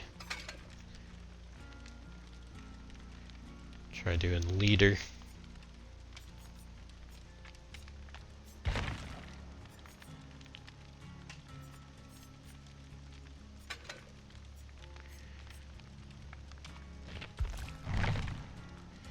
Hopefully I'll be able to open up another perk slot. Yeah, I've definitely gone for months at a time, just being on break from this game, because it's such a incredibly toxic community that it gets you down, but it's pretty much the only one of its type that I have access to where I like, you know, the killer stuff and all the spooky supernatural things. It's a pretty small genre, but hopefully they'll get some competition, so get a little more variety going in the genre. But yeah, people are just idiots in this. It has gotten to the point where unless you have a pre-made group, it's going to suck.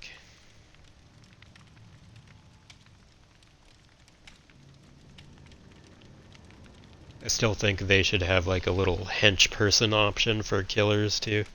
Could have like a little helper or something. Be a little less solitary.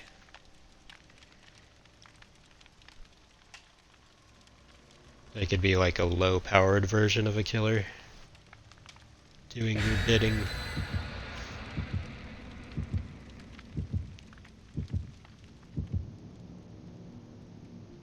I think that would be cool.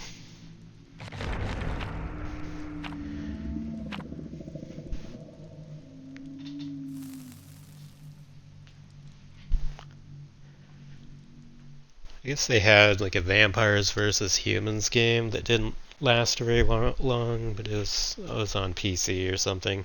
They solved the problem of like the disparate power levels with different sides by letting people play around where they play both sides. But that game died.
Sporting my nice faux fur coat here. Took 2 whole seconds for me to find the killer. Then of course there's some asshat Claudette blocking me in. Cool, let me note down their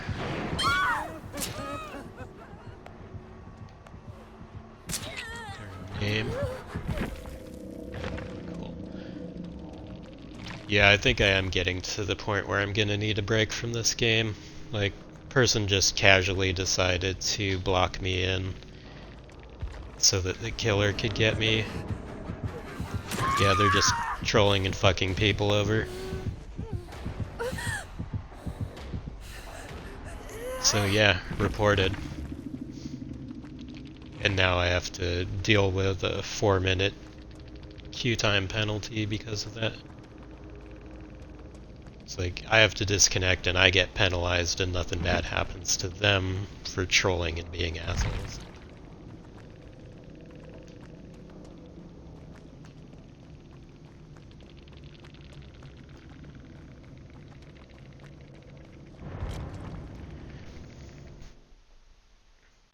Yeah, I'm absolutely sure they do nothing. Even when I've filled out the full detailed form and included like evidence of people cheating or things like that, I have been completely ignored by the devs. They do absolutely nothing. And there's a long list of things they won't even accept reports for anymore. It's because the community is toxic and that's their main player base. I just spend a few points while I'm waiting.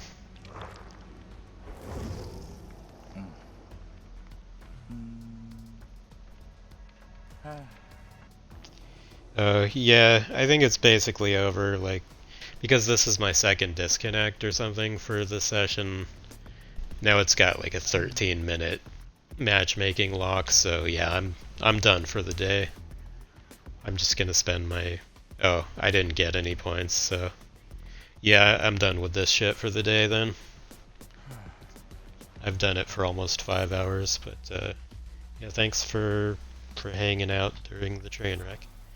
I'll export the 4 hours plus of killer gameplays. I did about 4 hours of killer and then another hour of survivor, so that's plenty. And yeah, it's a pretty negative note to end on, but yeah, being body blocked by a toxic traitor who wants to troll people like in the beginning of the match, and I had no choice but to disconnect, and now I can't queue up for any more matches for a while, so that's fun. Let me see if I have any friends on to host, but chances are there won't be.